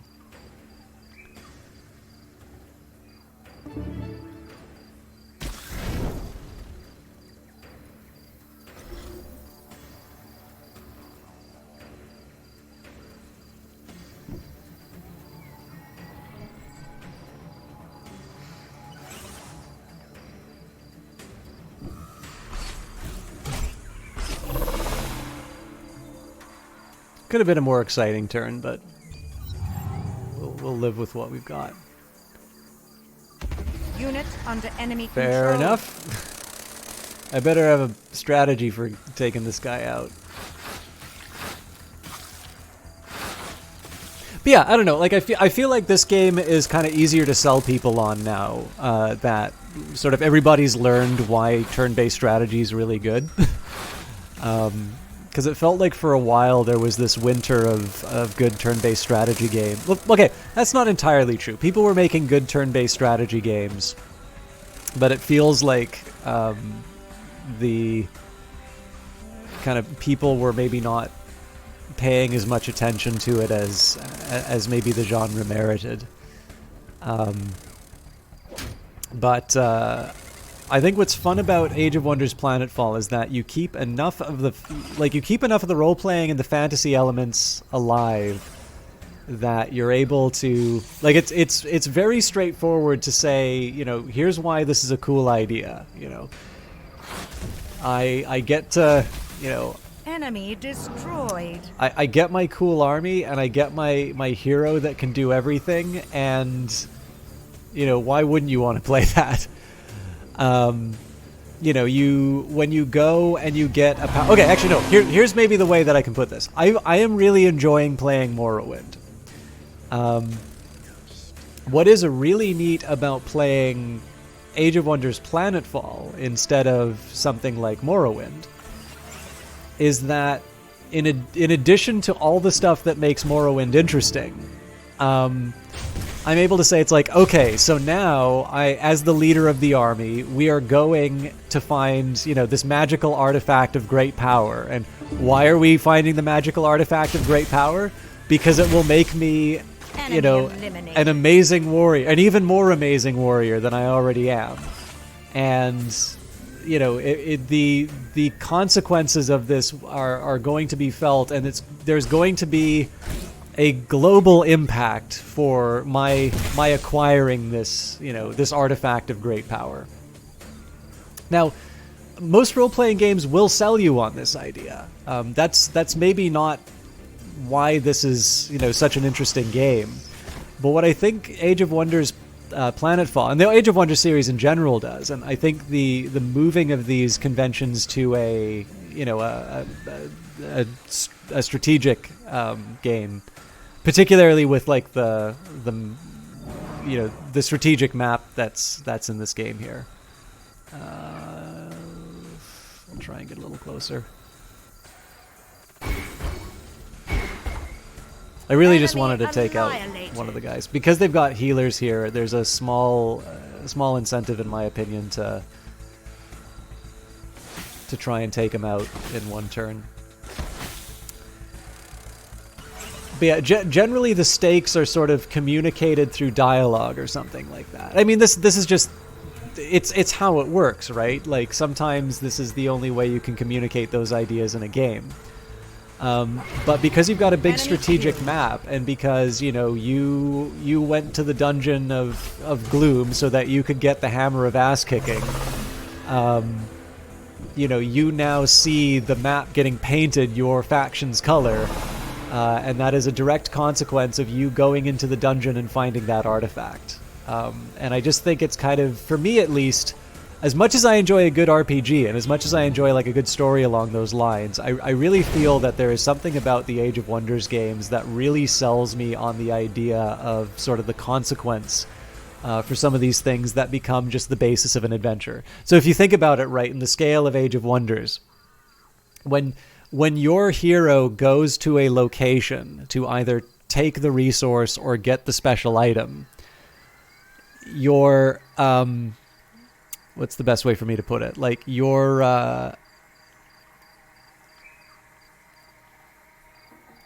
like that in theory could be an adventure. Like you could imagine a bunch of people sitting around a tabletop playing that particular encounter as, you know, that evening's role-playing entertainment.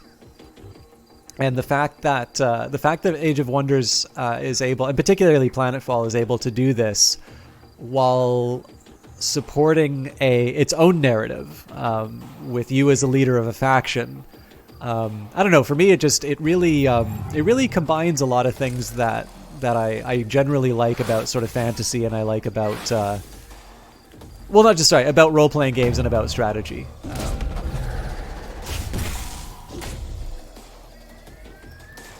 Okay, so the rest of this turn's really going to be about trying to distribute the healing. So let's start simple. Enemy annihilated.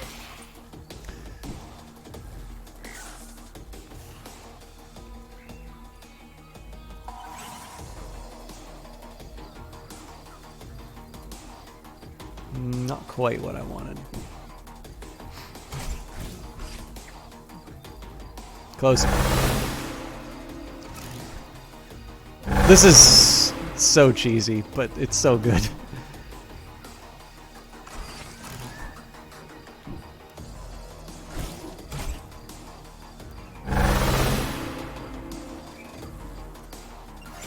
I couldn't move this guy, unfortunately, so we'll try and get, we'll try and take this thing out with range if I can.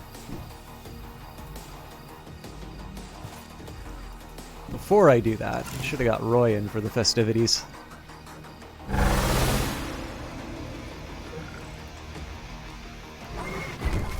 Enemy, the predicted outcome.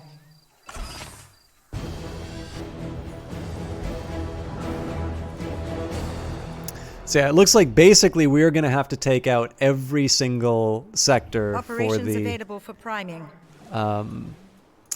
for the growth, sadly.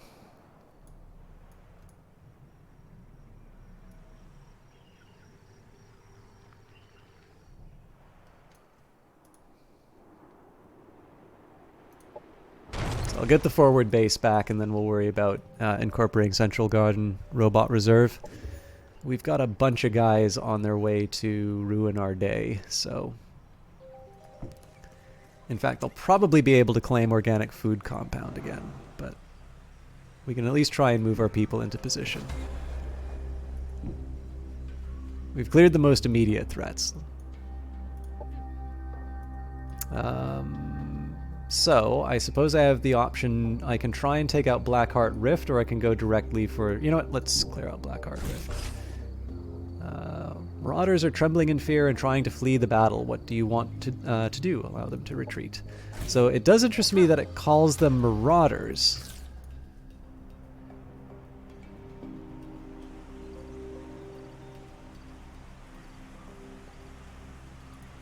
Yeah. So it seems like there's nothing I can do to convince them. And there's actually a pretty... I'd say there's actually some pretty tough stuff headed our way.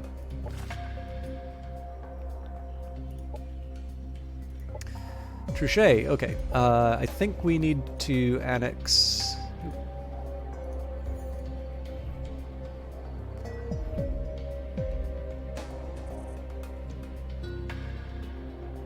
I think annexing the energy, and especially something to kind of close the gap with our existing territory, that's becoming a higher priority, especially with the growth on the rampage. Production ready. All right, this is my capital.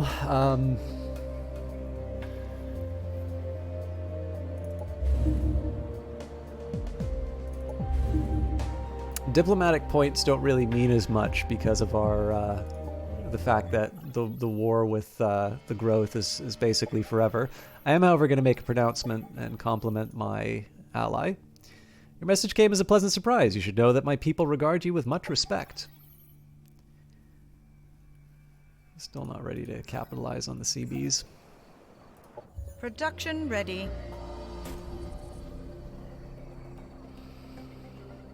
Let's do botanical gardens. Again, this is all sort of subject to change, but I'll live with what I got.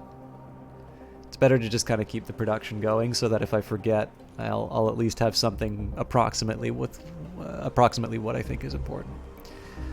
Now, the way that I'm sort of thinking about this here, so it looks like the growth are just going to be a problem no matter what. It seems that our main objective in this mission is to get our a reputation. So, in fact, markings of doom. Okay, go to location, activate the obelisk. Okay, so,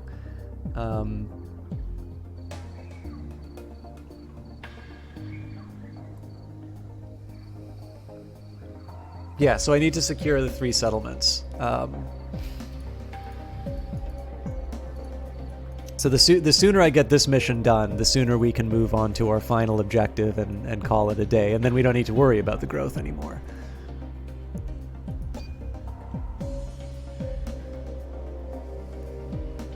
I should also ask, too, if anybody would feel particularly hard done by. Okay, I want to see what the AI does. Nope. I am reasonably convinced that we can win this. Would anybody feel bad? Because I think one of the jobs I was working on has probably stopped.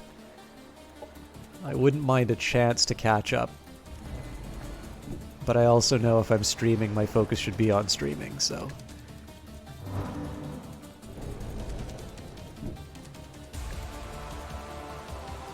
So it's 3 ship eaters. These things are no joke. But it is possible that we can make this work. It just involves some flanking and some good debuffs.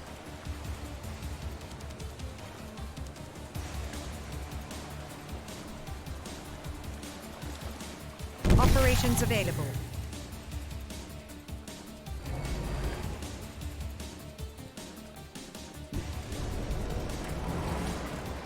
Taking a little bit of a risk here, but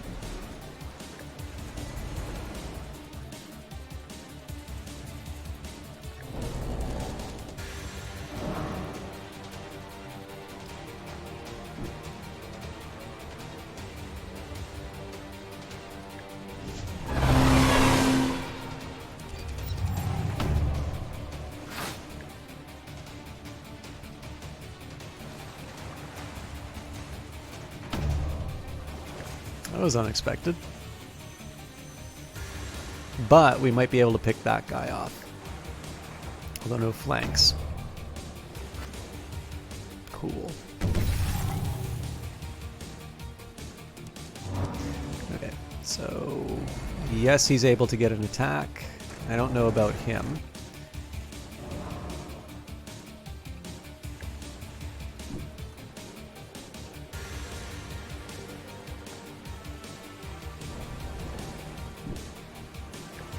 So I'm building it this way specifically so I can give him the buff and have my character facing the way that I want. There we go.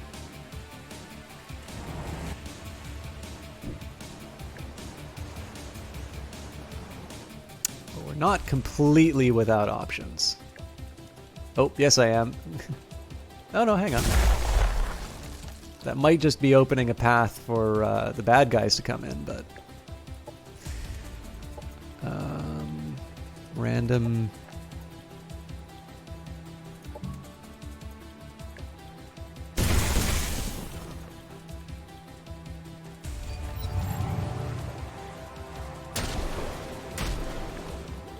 This is the thing that really keeps me up at night with these guys, is the fact that they can heal when they attack us.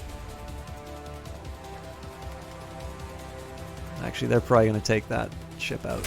Ooh, just made it. Okay.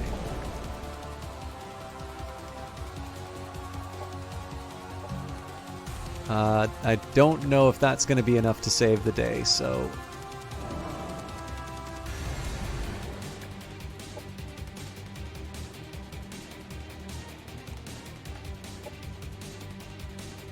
Spirit Flash takes 3.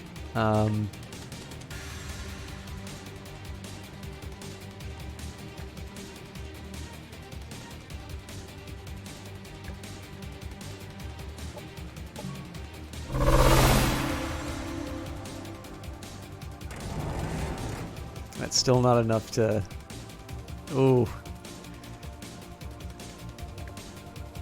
Well. Wait, what? Why didn't I get my... Unit lost. Why didn't I get my crit then?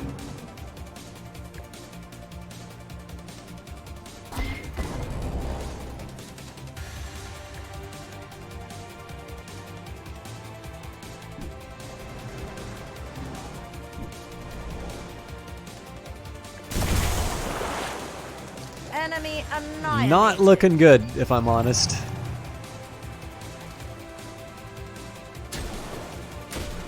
That counts as a why wasn't my other flank? Ugh. Okay. I sometimes don't understand why some things become flanks and others don't. But I don't see a lot of hope in being able to take this one home.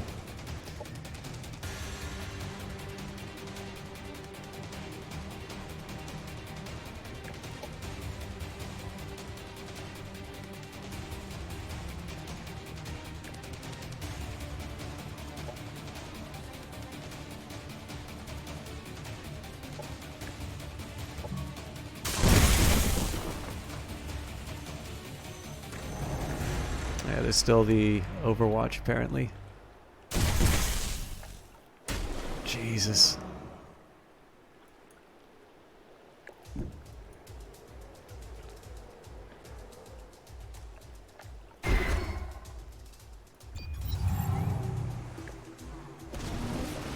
Unit has fallen.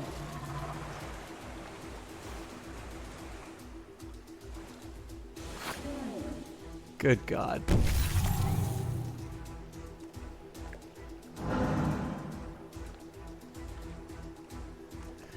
So if I give him the fumble, that just delays the inevitable.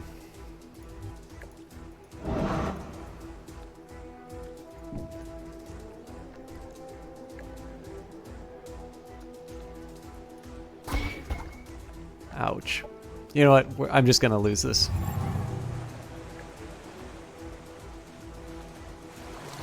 I feel like I could have done better with that, but I think I need to start learning to accept the circumstances I find myself in.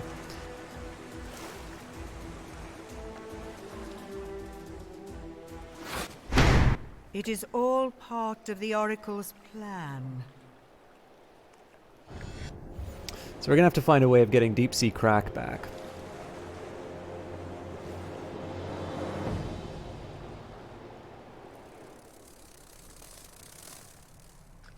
We're probably gonna lose this one too. So let's see what... Okay. That's a bit of good news, at least. We got science for that. Okay, that's good news.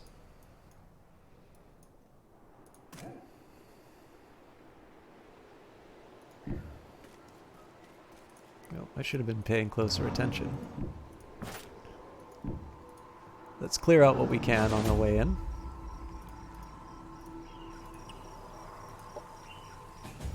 Why do you like losing, Roy? I'm gonna enjoy another bit of cookie brownie, so I'm gonna have to be quiet for a little bit.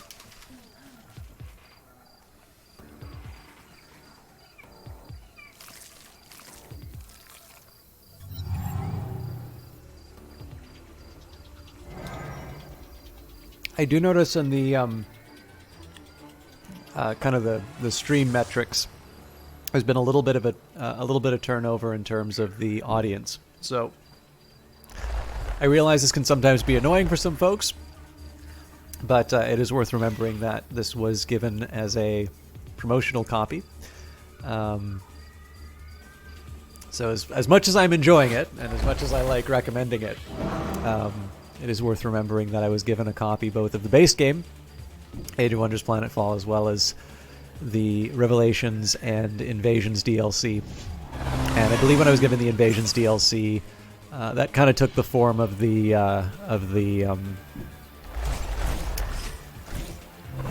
season pass, and so it seems I didn't actually wind up asking for a key for Star Kings, but that was already given for Invasion, this it seems. So. The one thing I don't like about that particular format is people who've been in the cast since the start have to hear that multiple times. But it's preferable to the alternative of having, you know, like there's a scummy way of filling the obligation to, you know, say it at the very beginning when there's the smallest number of people and then not having that interest disclosed, really. So I'm sorry if it gets grating. Okay, so this is the scavenger unit I was talking about before. Claw Slash will give healing each time they get into melee range. Now, the good news is that we are better at melee than they are. So even if they do heal themselves a little bit, we should still be able to. We should still be able to get what we need. Actually, I believe. Yeah, so it's the hyper-assimilation implant, so there's actually 2 batches of healing that they get, one from Assimilate and one from Flesh Terror. But this is... I have a feeling when I get to play the Marauders, I'm going to have a really good time, because I tend to like units like that, which tend to hit hard, but do some, you know, but also heal themselves. It seems to be something that in some cases I don't know, I get along well with that type of unit. They also have a shotgun, by the way, which makes them a little difficult to deal with. And of course, it's worth remembering that all of these guys are assembly, so they are kind of miserable to deal with. Now, it looks like these guys are particularly hard to hit. I would have liked to... You know what? I'm still going to go for it.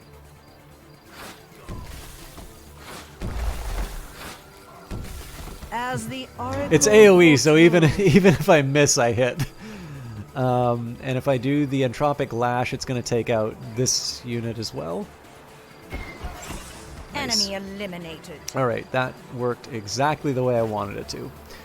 So, Distracting Pheromones disperse a cloud of artificial pheromones that has innate strength chance to apply distracted to non-mindless biological or cyborg. I do not believe they count as mindless. I am a little curious to see if this works. How much you want to bet I can do better? Yay. Okay, let me just make sure that I understand how distracted works. 20% chance to fumble. You know what? That's maybe not as exciting as I thought it would be, but... Right now, the name of the game is to try and lock people into melee. Stop them from being able to commit other crimes against me. I guess this is my only other... unit. So I'm gonna run in like this. So I'm kind of overcommitting here, but oh, I did not think that he would have a. I did not think that he would have a crit.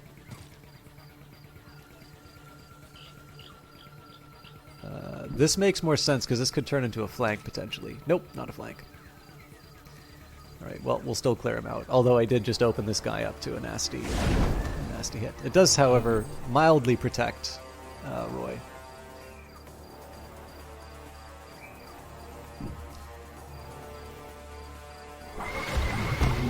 As the oracle foretold. Alright, so it's going to get a little hairy up here, but I think this should be a jolly good time.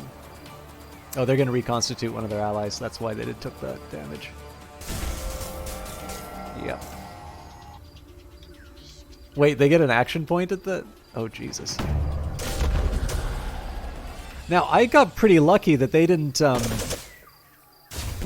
just turn around and do, like, meat damage to me. Okay, so first things first, Bombardon on the...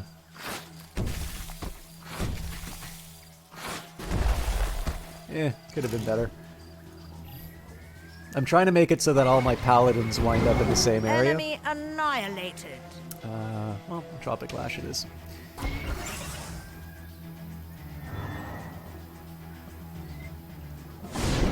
Enemy down.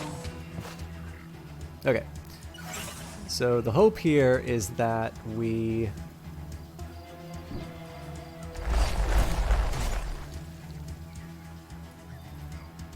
Yeah, they get the Overwatch, though. It's not worth it.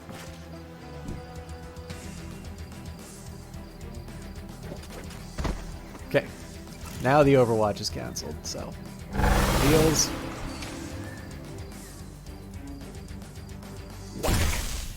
Our forces are victorious. Cool.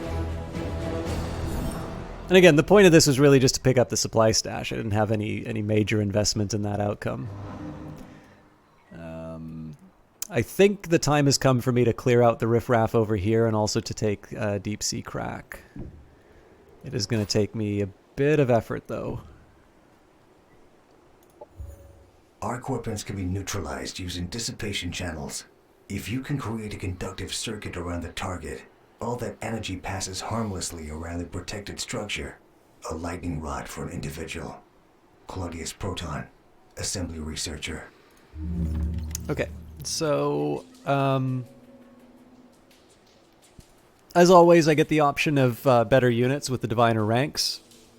I'm not entirely convinced I'm going to be building a lot of units right now. So I can catch up on some of my other research, or I can do what I said I was going to do and start getting the 30% damage. So attacks from arc weapons have a chance to stun. Massive impact. I don't know about this one, though, because it's a single action, and I like the fact that I've got the repeating actions. So really, the neuroelectric disruptors are... Oh, attacks from arc weapons will now jump to up to one enemy target within 2 hexes on a successful hit, dealing 50% damage. Does not apply. Oh, but it does not apply to melee attacks. Okay, so the stun module would be the reason why we do neuroelectric disruptors. I am slightly interested. Oh, I get it. So probabilistic nature. I think this must have changed in one of the patches where if you follow one path of upgrading. It definitely feels like it feels like you have a little bit more. So I think one of the reasons why I did entropy inhibition was because I didn't realize that I could take sort of different mods down the path. This is actually, in my opinion, this is a really smart move on Triumph's part, because one of the drawbacks that you would have is that you would be, like you'd be like, okay, cool, I'm gonna get all this awesome weaponry, I'm gonna go deep down this line. It's like, oh, okay, but there's this other really cool thing up here, but all of a sudden, like, your choice isn't, I'm gonna spend 6 turns to get my plus 30%, or 6 turns to get my, like, plus 20%, but maybe a cool debuff. It's instead, oh, I can spend 6 turns to get, a 10% increase from what I currently have, or I can spend like 12 turns to research the entire tree. Because obviously, you have to pick one of these items. But yeah, the pathing that they've got inside here actually makes a lot of sense. I kind of still feel like there's a big advantage to me working on these units. But actually, yeah, the more I think of it, if I'm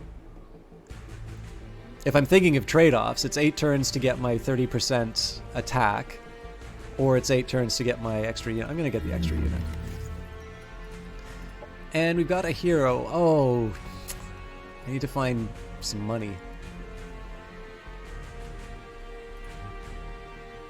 Okay.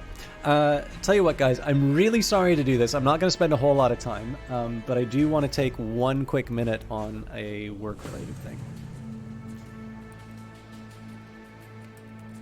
So consider this a small intermission. What I'll do to try and make this interesting... Sorry, I'm just typing in my password, and I have a really bad habit of speaking while I'm typing, like what I'm typing, so...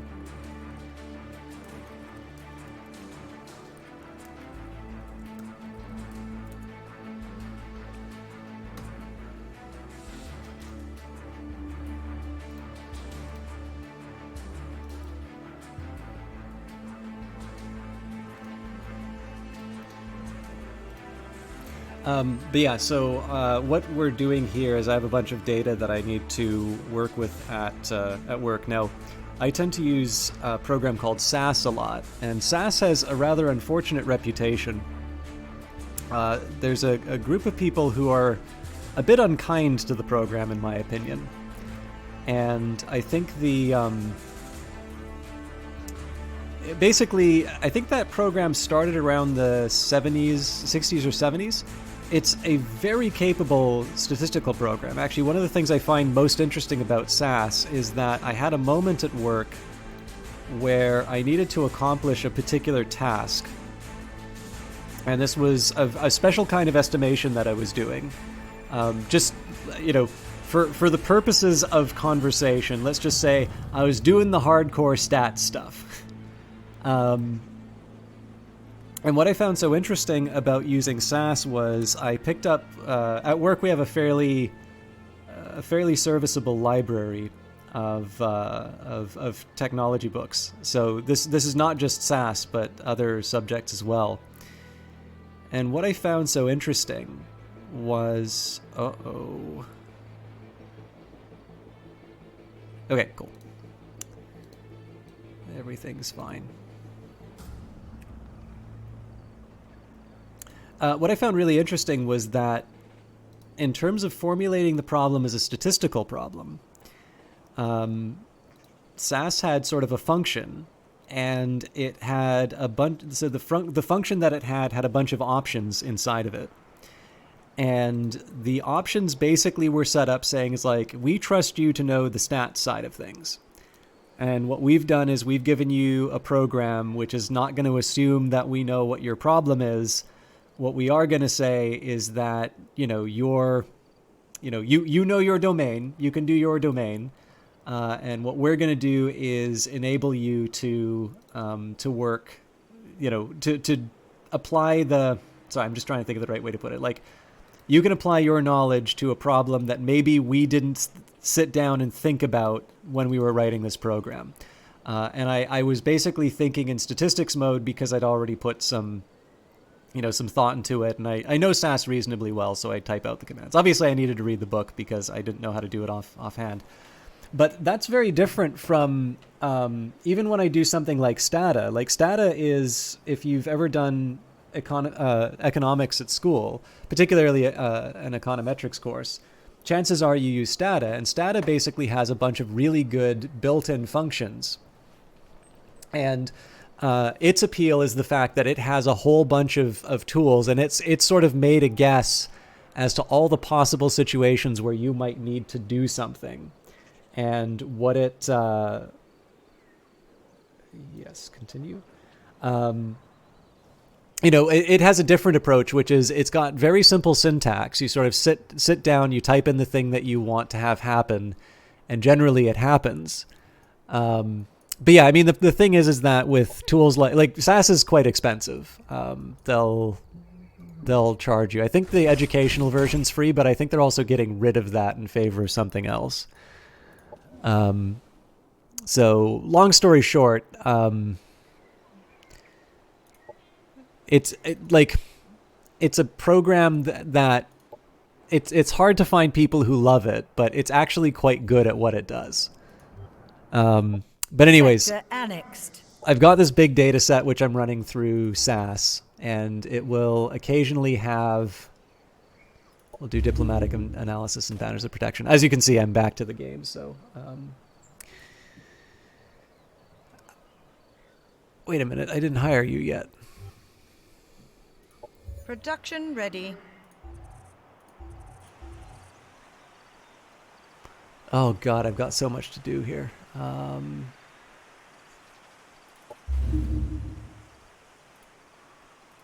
Production ready. I've got all these data sets that I built in SAS, but the researchers are economists. They're familiar with Stata, so I need to convert everything over. But it turns out that when this project was set up, some people left little surprises for me to find in the way in the way everything was laid out. So I have to undo a whole bunch of work where people were quote unquote helping. And I did decide to stream, but if I can, it's nice to nibble away at some of the problems so I don't spend too much time after the broadcast working on this. Okay, so the next couple of turns we'll clear out whatever we can of these marauders, then we'll reclaim Deep Sea Crack. I'm a little worried that Twisting Growth Node is going to turn around and make Forbidden Harvest... they're gonna take back Forbidden Harvest. It honestly feels like we didn't really get a whole lot for that. but that's life. I think at the moment the priority is to... I think the priority is to stop the losses, get my reputation back, reclaim some of my territory, and hopefully get, I don't know, it'd be nice if we can get another army on the field. Sorry, I was thinking that the conversation about what I'm doing would be a little more enlightening. Okay, this is going to seem a little silly. I'm actually going to do the manual combat here because I want to see how the Paladin Champion works.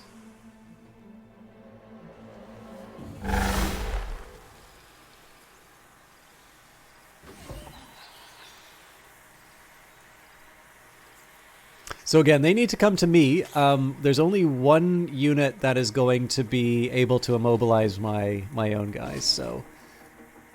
we'll put the Aspirant Militia in a defensive position. Now, I am slightly curious whether or not... Okay, that doesn't count as cover. So is there anyone who can actually benefit from the cover? Not really. So, Plan B. So again, the name of the game is to make sure that I have every unit in a position... I need to have my units basically in a position where they aren't going to get hit by the goop. I want to make sure that they're not paralyzed. I don't mind having this guy sort of taking point. Okay, the Diviner will give me Gift of Foresight. All friendly units in a 1 hex radius gain a stack of precognition, negating next damage. Okay, we'll wait on that. Curse of Inevitability. Ensure enemies will get the worst possible outcome in their defense. All enemy units in target 1 gain Fatalism for 1 turn. And not your time. Heal target friendly unit for 40.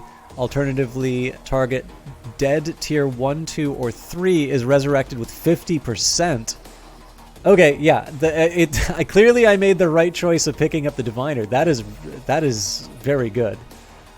Clearly somebody we're gonna keep in the back until the time comes. But good to know I have them on my side. And this is the unit I'm most interested in. The Paladin Champion. Unit ends its turn, goes into defensive mode. It gains Tireless and Resolute. Becomes 25% harder to hit and cannot be flanked. Volt, Greatsword, High Impact, and Storm Discharge. Jump to a target hex and discharge an incredible surge of electricity in a 1 hex radius. Okay, so basically this guy's a badass.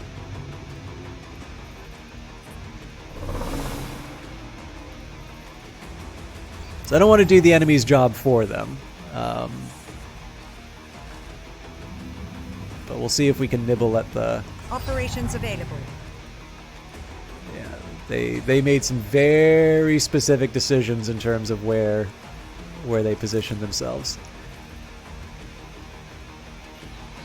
Interesting. Surprise! Oh my god, and I get a... Enemy destroyed. That's ridiculous!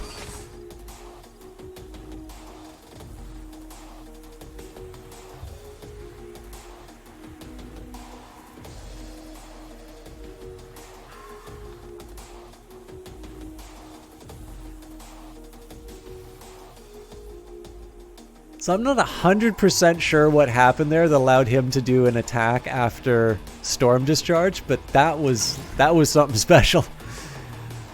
I'm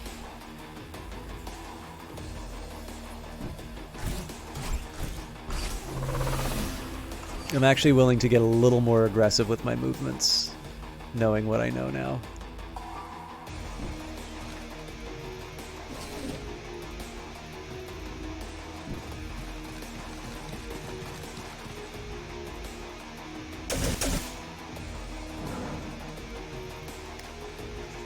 Okay, I would have preferred to try and put the Lash of Adversity on someone else, but again, I have the turn as was given to me. I am so happy I did this. I had no idea that the Paladin Champion was so strong. So I'm curious how they'll react to this. Okay, so slowed, but nothing critical.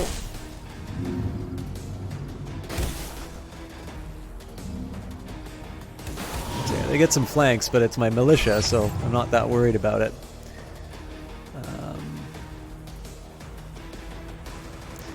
Question is, do I have AoE? And I don't think I do, so it's probably... you know what? I'll still hit him with what I can.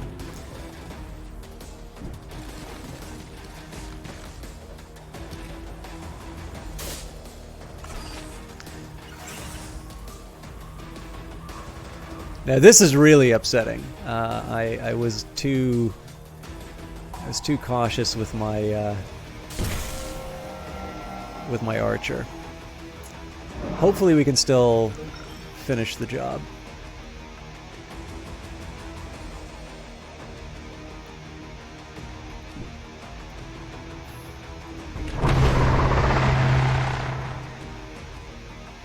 Well, at least that sounded cool. We only get one hit with this, so it doesn't really matter.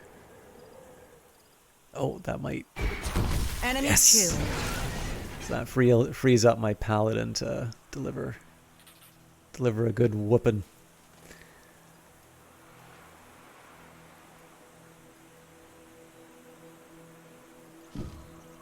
I kind of thought he would go demolish the guard, but I guess not.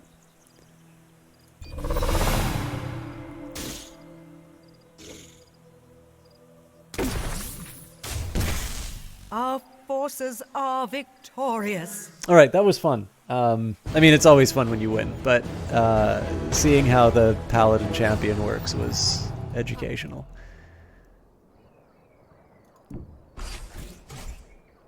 Oh, Terran of, I guess, House Timur? This is Terran of House Timur speaking for the Assembly. Specimens of this planet, do not be alarmed. Reassembly will proceed as scheduled. Of House Timur? Since when did the Assembly keep track of their noble origins? I thought that all you ever care about is smashing things and then rebuilding them in the wrong order. My name is of little importance, Subject Theta 39667. I keep it to remind myself of what held me back in the past. Human norms, needless etiquette, my sister. Too long have the Syndicate houses been latching onto the past that can never return. Pathetic. The philosophy of the Assembly, however, I can completely relate to. I think it's supposed to be, if it seems broken, break it. Then mend it into something of value. When the reverse engineers entered a palace on Jota Timuron, my life was given new purpose. Destructive creationism is our mission, and I am its perfect vessel. It is hard to believe that such a wretched existence can be enjoyed. But listen, Terran of the Assembly. This planet is under the vowed protection of the Oathbound. Try to harm but one of its citizens, and I shall meet you on the field of battle. With pleasure. Your advanced battlesuits are still a novelty among our scavengers. I am sure that such a unique trophy will inspire me to turn you into a masterpiece creation. You will thank me when it's finished. Contain the Assembly threat. Terran of House Timur has made it clear that he hasn't come to the Ekisat of Verdis with peaceful intentions. Your colonies won't be safe until he and his troops are driven off the planet. Okay, that really throws things into perspective. So I'm curious if we can get an idea. So we're not officially at war yet, but I think that's going to be... Operations available for priming. I think that's just a matter of time. We are 2 of 3 on might. Well, we know who's the strongest then.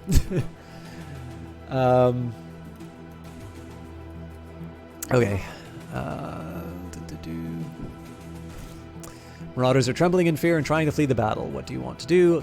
As always, we allow them to retreat. Got some experience for it. They want to trade CBs for Cosmite. It's a fair deal, but I actually need energy a little bit more. But I think the time has come for me to try and open that. So...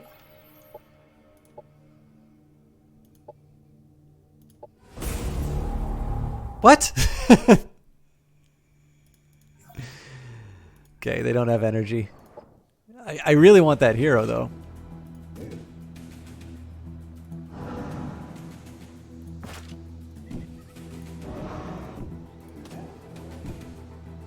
Again, we allow them to retreat. Let's build the Archive of Fine Deeds. Objective completed. Hey, we got a reputation. Oh, and we get the champion. You will join Roy. Oh my god, that thing looks so badass. Okay, well, we are going to be going to liberate Deep Sea Crack, so...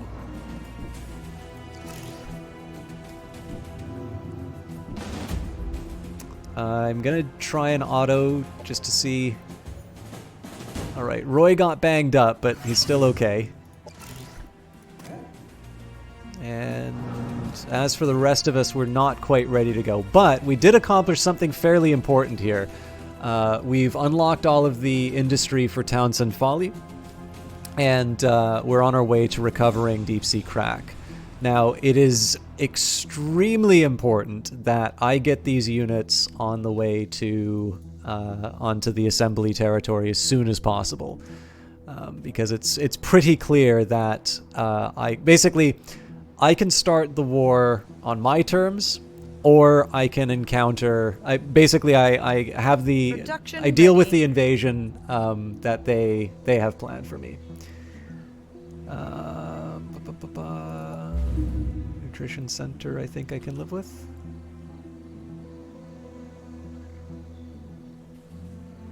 I mean, it's a tough call because Townsend Folly, I don't exactly plan to build a lot of units here, so maybe the Agricultural Export Center makes more sense.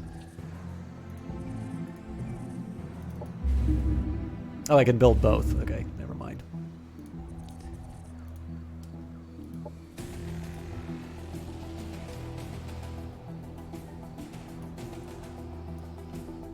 I have been holding off on the expansion. I really shouldn't, though. There's really no advantage to... Yeah, we'll get Deep Sea Crack next turn, so...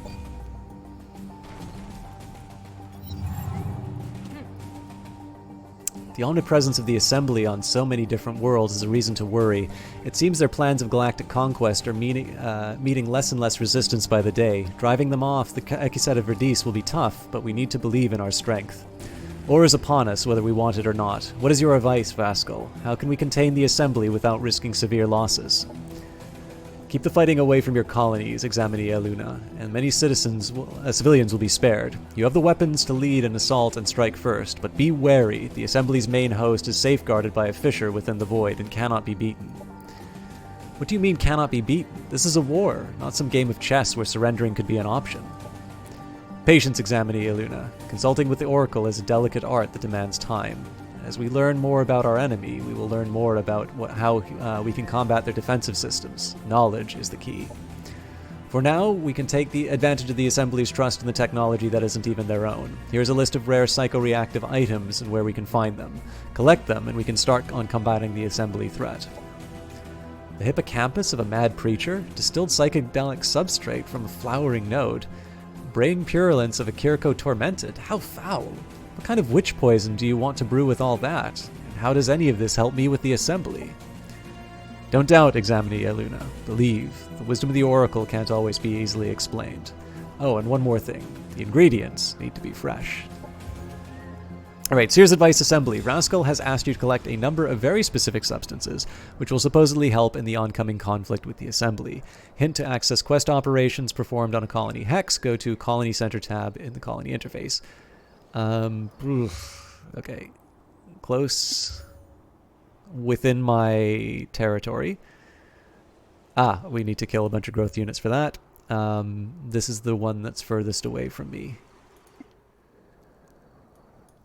Even then, though, that's not... Okay, so given the fact that we actually have a quest to work on these details, I'm going to move... Why did I do that? I should have just taken out the...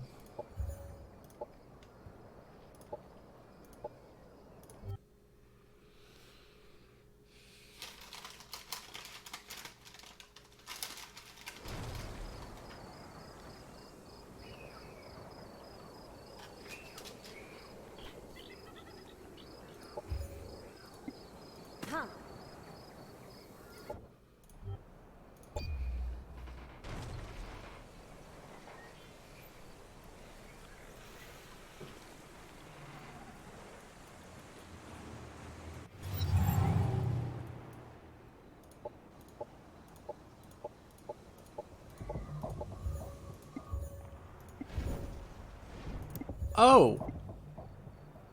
This is a totally different mission now.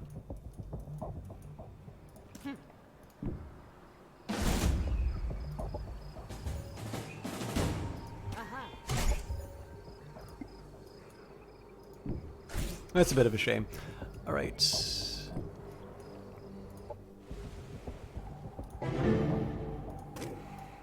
we'll put him in charge of the new units. Looks like these folks are embarking, and that's about all we can hope for. This is promising. I don't think Roy's going to be able to hold his own against the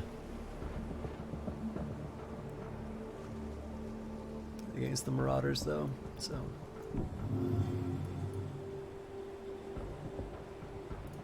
Operations available for priming. Production ready.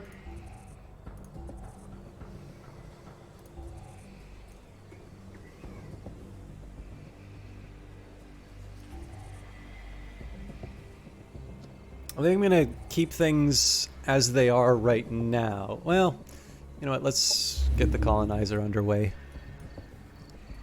Production ready. All right, Damister might be another question. We're doing okay for morale, so I think I can afford to wait a bit longer on that. Let's think a bit about my improve. Oh God, yeah.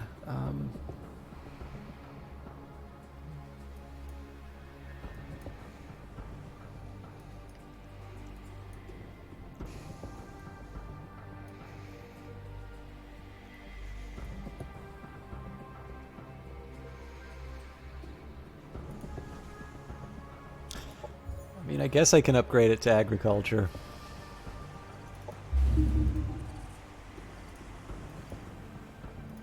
Production ready. I do need to start building some industry on there, though, but we're also going to be able to expand out to additional sectors, so... Okay, Trichet definitely needs the research upgrade. And I suppose that's it for this turn. It's more of a building ground than anything. But again, the sooner I get to building terrifying armies, the better, because I want to send those guys to... okay, let's see what Otto does. Good news. No, let go, you mean people. Don't take me away from my mommy. Prentice Aluna, wake up. You are only having a bad dream. Reverend Nakri, did I contact you from my sleep? I didn't know that was possible. You are full of surprising talents, it seems. Now take a deep breath and tell me what you experienced within this new dream vision. I was the same girl as last time, only a little bit older. It was a normal day, until the men in uniform came to our house. They had a long talk with my parents. It was then that they took me away from them. It was horrible. They said that they would take me to a better place, where I would receive the same glittering implants that they'd been wearing, but all I wanted was to stay with my parents. Glittering implants, you say? Are you sure your brain didn't just project the assembly threat to reassemble this planet onto your dreams? Yes, I'm sure. They didn't look like assembly. Their cybernetic implants were far too sleek and pristine. I imagine it's where what the Paragon must have used before the Star Union fell. Pre-collapse Paragon? Very curious. But if you want to find out more, you will have to confront these reflections of your inner fears. Remember that a man's greatest enemy can be his own mind. Use the figures from your dream to learn more and conquer your fears. Okay, well, I was going to do something different, but... This is, again, what I'm talking about in terms of why these games are so interesting. If you think... You know, okay, actually, here's a better way for me to say it, because this is one thing I miss quite a bit about the way I used to stream. I mean, from what I'm understanding, some people like it when I play games this way and sort of explain my thought process, and I'm just feeling a little self-conscious about my style right now because of the really busy day. But here's where I think games like this get really interesting. If you like reading history, you have a couple of different ways of thinking about history. And I don't know if this is kind of what, I guess for lack of a better term, like historians deal with. But you have one perspective which is sort of, you know, the world is sort of subject to these great forces, these impersonal forces that come up. And we tell some stories about individuals that mattered quite a bit, but in the end, things, if not were destined to happen, it happens to be that a person who was right for the moment, emerged, and it was only natural that a person fitted to the moment would emerge because those were the conditions under which those events happened. And then on the other hand, you sort of have this, I don't want to say narrative point of view, but it kind of is, where the individuals really do matter. And that had a different individual been in place, it would have turned out differently. And, it's important to keep that in mind. It's, and as with everything, right, the truth probably lies somewhere in between. It is very hard to say, so I used to run a lot when I was in elementary school. I played some sports. I was never overwhelmingly athletic, but I actually did reasonably well in a subset of things. Fencing was one of them, actually. And I suppose you might say, who knows, had things turned slightly differently, or had I maybe had a different set of influences, or had I been in a different city, maybe I would have pursued fencing and gone towards, high levels of competition, the Olympics or something like that. But the fact of the matter is, I didn't. I was born in the city that I was born in. It was cool that there was a fencing club, but it was definitely sort of a group of people who were sufficiently interested in the subject, but maybe did not have any particular talent. Well, that's maybe a little unkind, but it wasn't like a renowned program or anything like that. And we just had a good time with it. And it's probably hard to imagine a circumstance under which I would have pursued, competition at the highest level through those circumstances. But on the other hand, right, you can think of a lot of individuals who very much seem to have emerged out of circumstances which are not necessarily in line with where they ultimately turned up. It seems like they managed to do something above and beyond what you would normally associate with those works. And the reason why I point this out is that, strategy games definitely tend to have this, particularly ones where they don't have the role-playing elements. So Civilization's a great example of this, where if you want to turn a country authoritarian, that is how the arc of history is going to bend. If you want to make a democratic society, again, that is largely going to be how it goes. Civilization 6 does a little bit more along these lines. But in the end, the point is that you're writing the history. And where Age of Wonders becomes really interesting is, again, we have a big, interesting strategic map. We're painting it our color, and you're getting to see these planet-wide decisions carry out.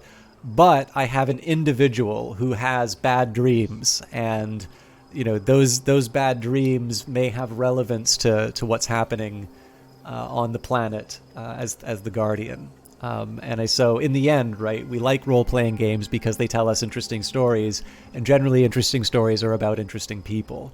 And the fact that you are able to tell a story on this incredibly large canvas, this planet-wide canvas, and now with the latest update, the Empire mode, so multi-planetary canvas, to me is a very appealing feature of this game.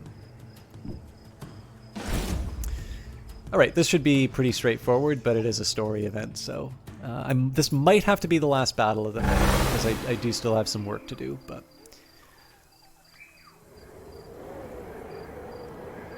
So it does look like Paragon units, and then some of the Void spawn are a bit of a worry. There's nothing too savory, but be careful. Now, one challenge with the Oathbound is we don't have a lot of opportunities to destroy the energy pylons and do some side damage. It's the Echo of Despair, Ethereal Slash. Okay, so it can blow itself up.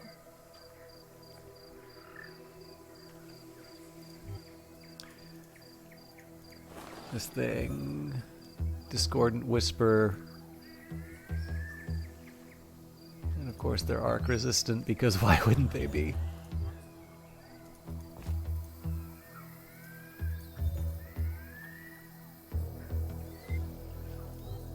Elite sniper. Well, I mean, we know the plan is what it has always been. You know, we're gonna try and minimize the amount of damage that we take. We're gonna try and close the gap as quickly as possible. I don't think there's a lot of AoE to worry about here, so in this case,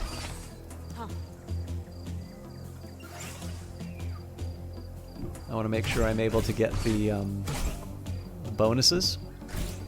I should be able to make one of my little power triangles. So, I mean, if I wanted, I could pop the pistol, but...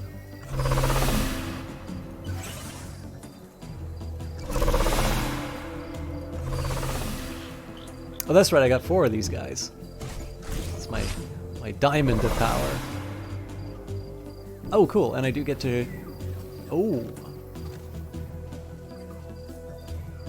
This is a much more interesting choice.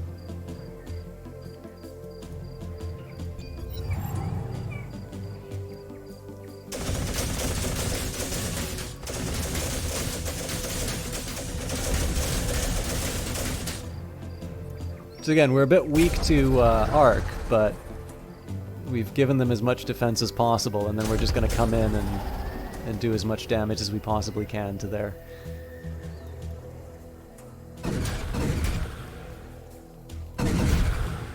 Okay. This guy is a bit of a threat on my, sort of my artillery.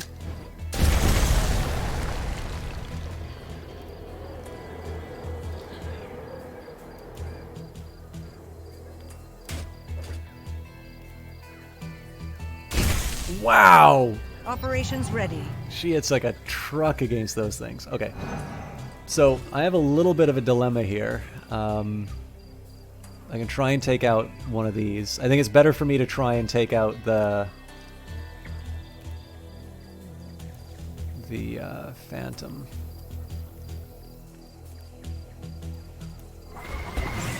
Enemy down. Okay. This guy is stuck in place.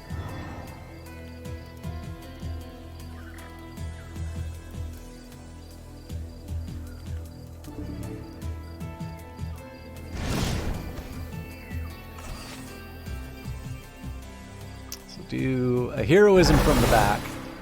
I didn't exactly need it, but it's like it's what I can do in the moment, so. I'm just going to run in. We won't worry about taking out the pylons here. I think in this case we're just going to try and occupy as many people in melee.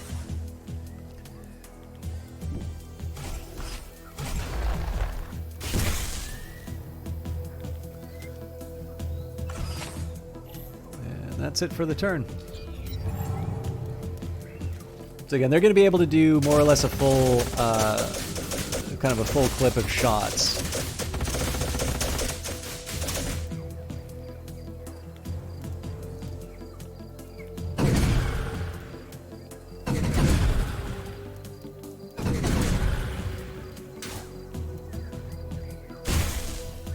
As the Oracle foretold.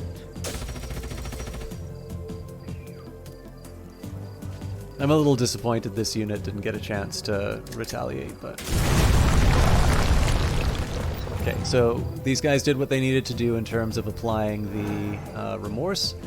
So one thing I want to do with this unit is get them into action. Unfortunately, this unit's still out of commission, but I did want to at least make sure that I had the embolden. Okay.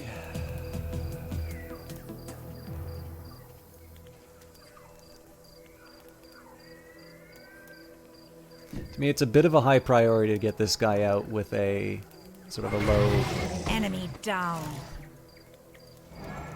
a low effort unit.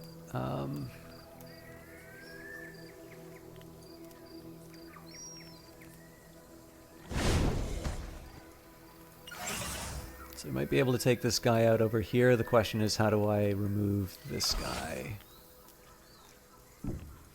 So, second best, I'm just going to occupy as many units as I can. Oh, this guy's screwed.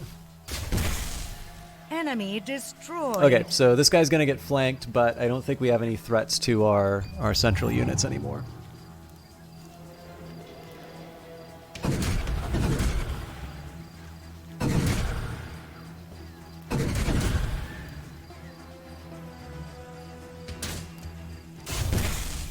As the oracle foretold.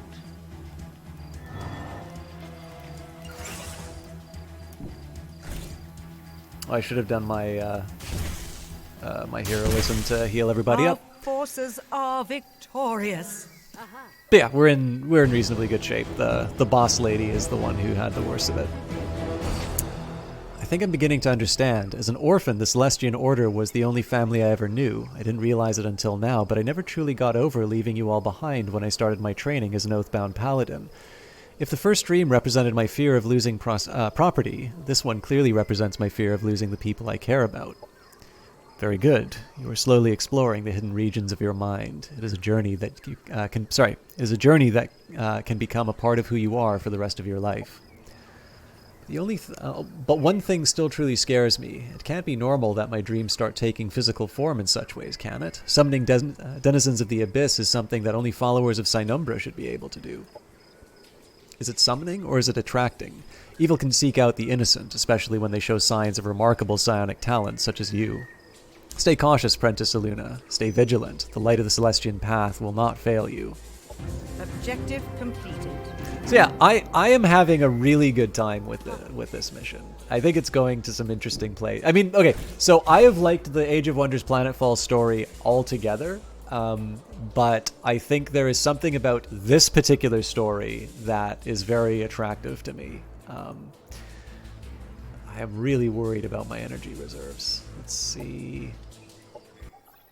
I bet we're not going to be able to do this.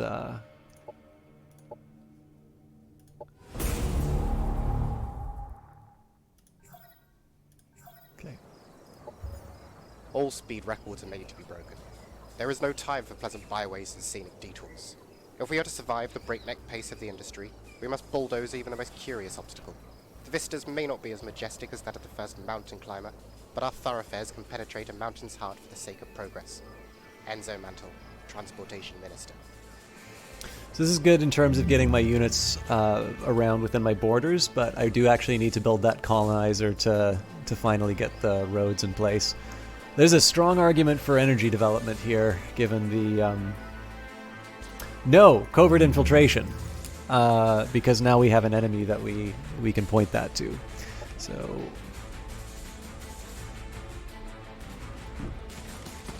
I'm probably going to regret that, because I won't be able to move those guys in. I'm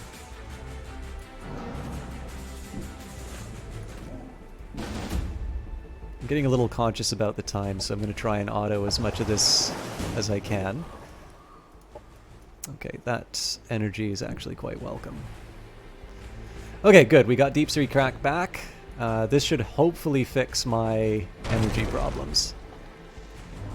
And it seems to me that we can take advantage of the circumstances. Marauders are trembling in fear and are trying to flee the battle. What do you want to do? We will allow them to retreat. Ooh, Cosmite.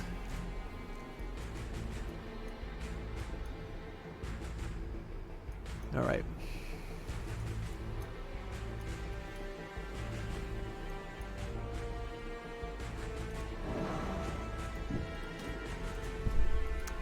A little more division than I wanted, but I think there's a lot of sense in taking out the spacers here, because then all of my priorities suddenly turn towards this part of the map, which is closer to the enemy. What'll it take to get you? Okay, fair enough.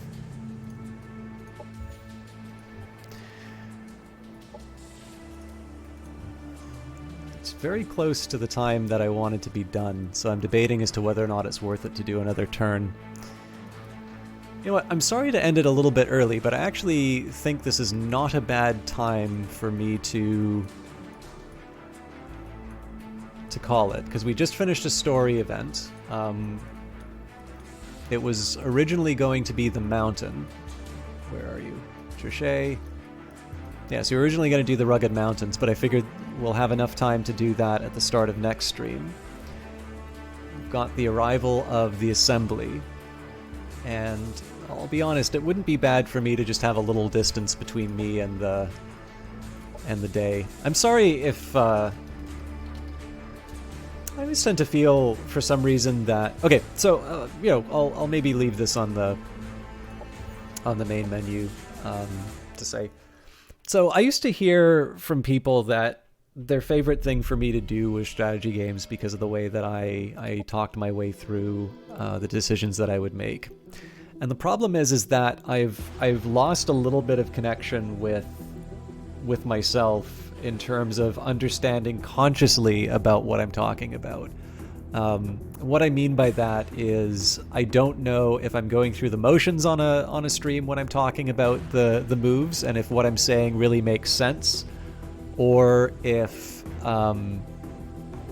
people are sort of gaining a better understanding of the game. And I think one of the things that has happened is just because a lot of my work has really been sort of pushing down on me, and I have that sort of rattling on in the back of my head, I've been thinking a little bit less about, like, I've lost that moment where I have kind of that moment of self-reflection in terms of how outside parties might take it. So I always encourage you, if you guys have questions about the games that I'm playing, or if something I'm doing doesn't make sense, I do encourage you to ask questions. That doesn't mean that it's your job for to point me towards where I'm falling apart, but I thought maybe sharing a little bit of that background would maybe help in terms of where I'm sitting. Now, I should also just say, this doesn't imply that I'm sort of sitting down, quietly pining for the days when I was a better streamer. There's always opportunities to grow. There's always opportunities to change, change formats and kind of get better at the things that you do. But I've been a little self-conscious about that for the last little while, where I think maybe just because the type of person who watches has changed. I think maybe there are more strategy fans and people are maybe not necessarily learning how to play the game. Or maybe it's because, I'm not doing as many grand strategy games anymore. But it is fun. I do actually legitimately enjoy sharing games like this, and I get the impression that there is actually a bit of an appetite for Age of Wonders Planetfall that maybe isn't vocalized, but I have a feeling that there are people who do actually like watching this game, and that just kind of comes from some of the stuff that I'm seeing on YouTube. So I hope you guys like this. I actually am very fond of this game, and I'm sorry. I'm sorry if my enjoyment of it is leading to me to, get in my own head a little bit more and not really talk about the game as much. I'll try and be a little more conscious about that in future. But it's still very fun to be able to share stuff that I enjoy. Now, sadly, we're going to have to say goodbye to the music as I find somebody to host tonight. I'd love it if you'd hang around for it, and hopefully. So again, it's a bit of a low ebb in terms of the stream tonight. So if oh, cool, it automatically opened some of that.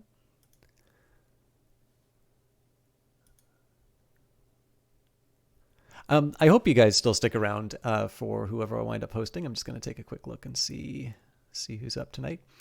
But what I was meaning to say was I am hoping to get, if I can't get a stream in on Wednesday, I will at least try to do it on, I'll at least try to be back on Friday. But I also want to make sure that I can get a...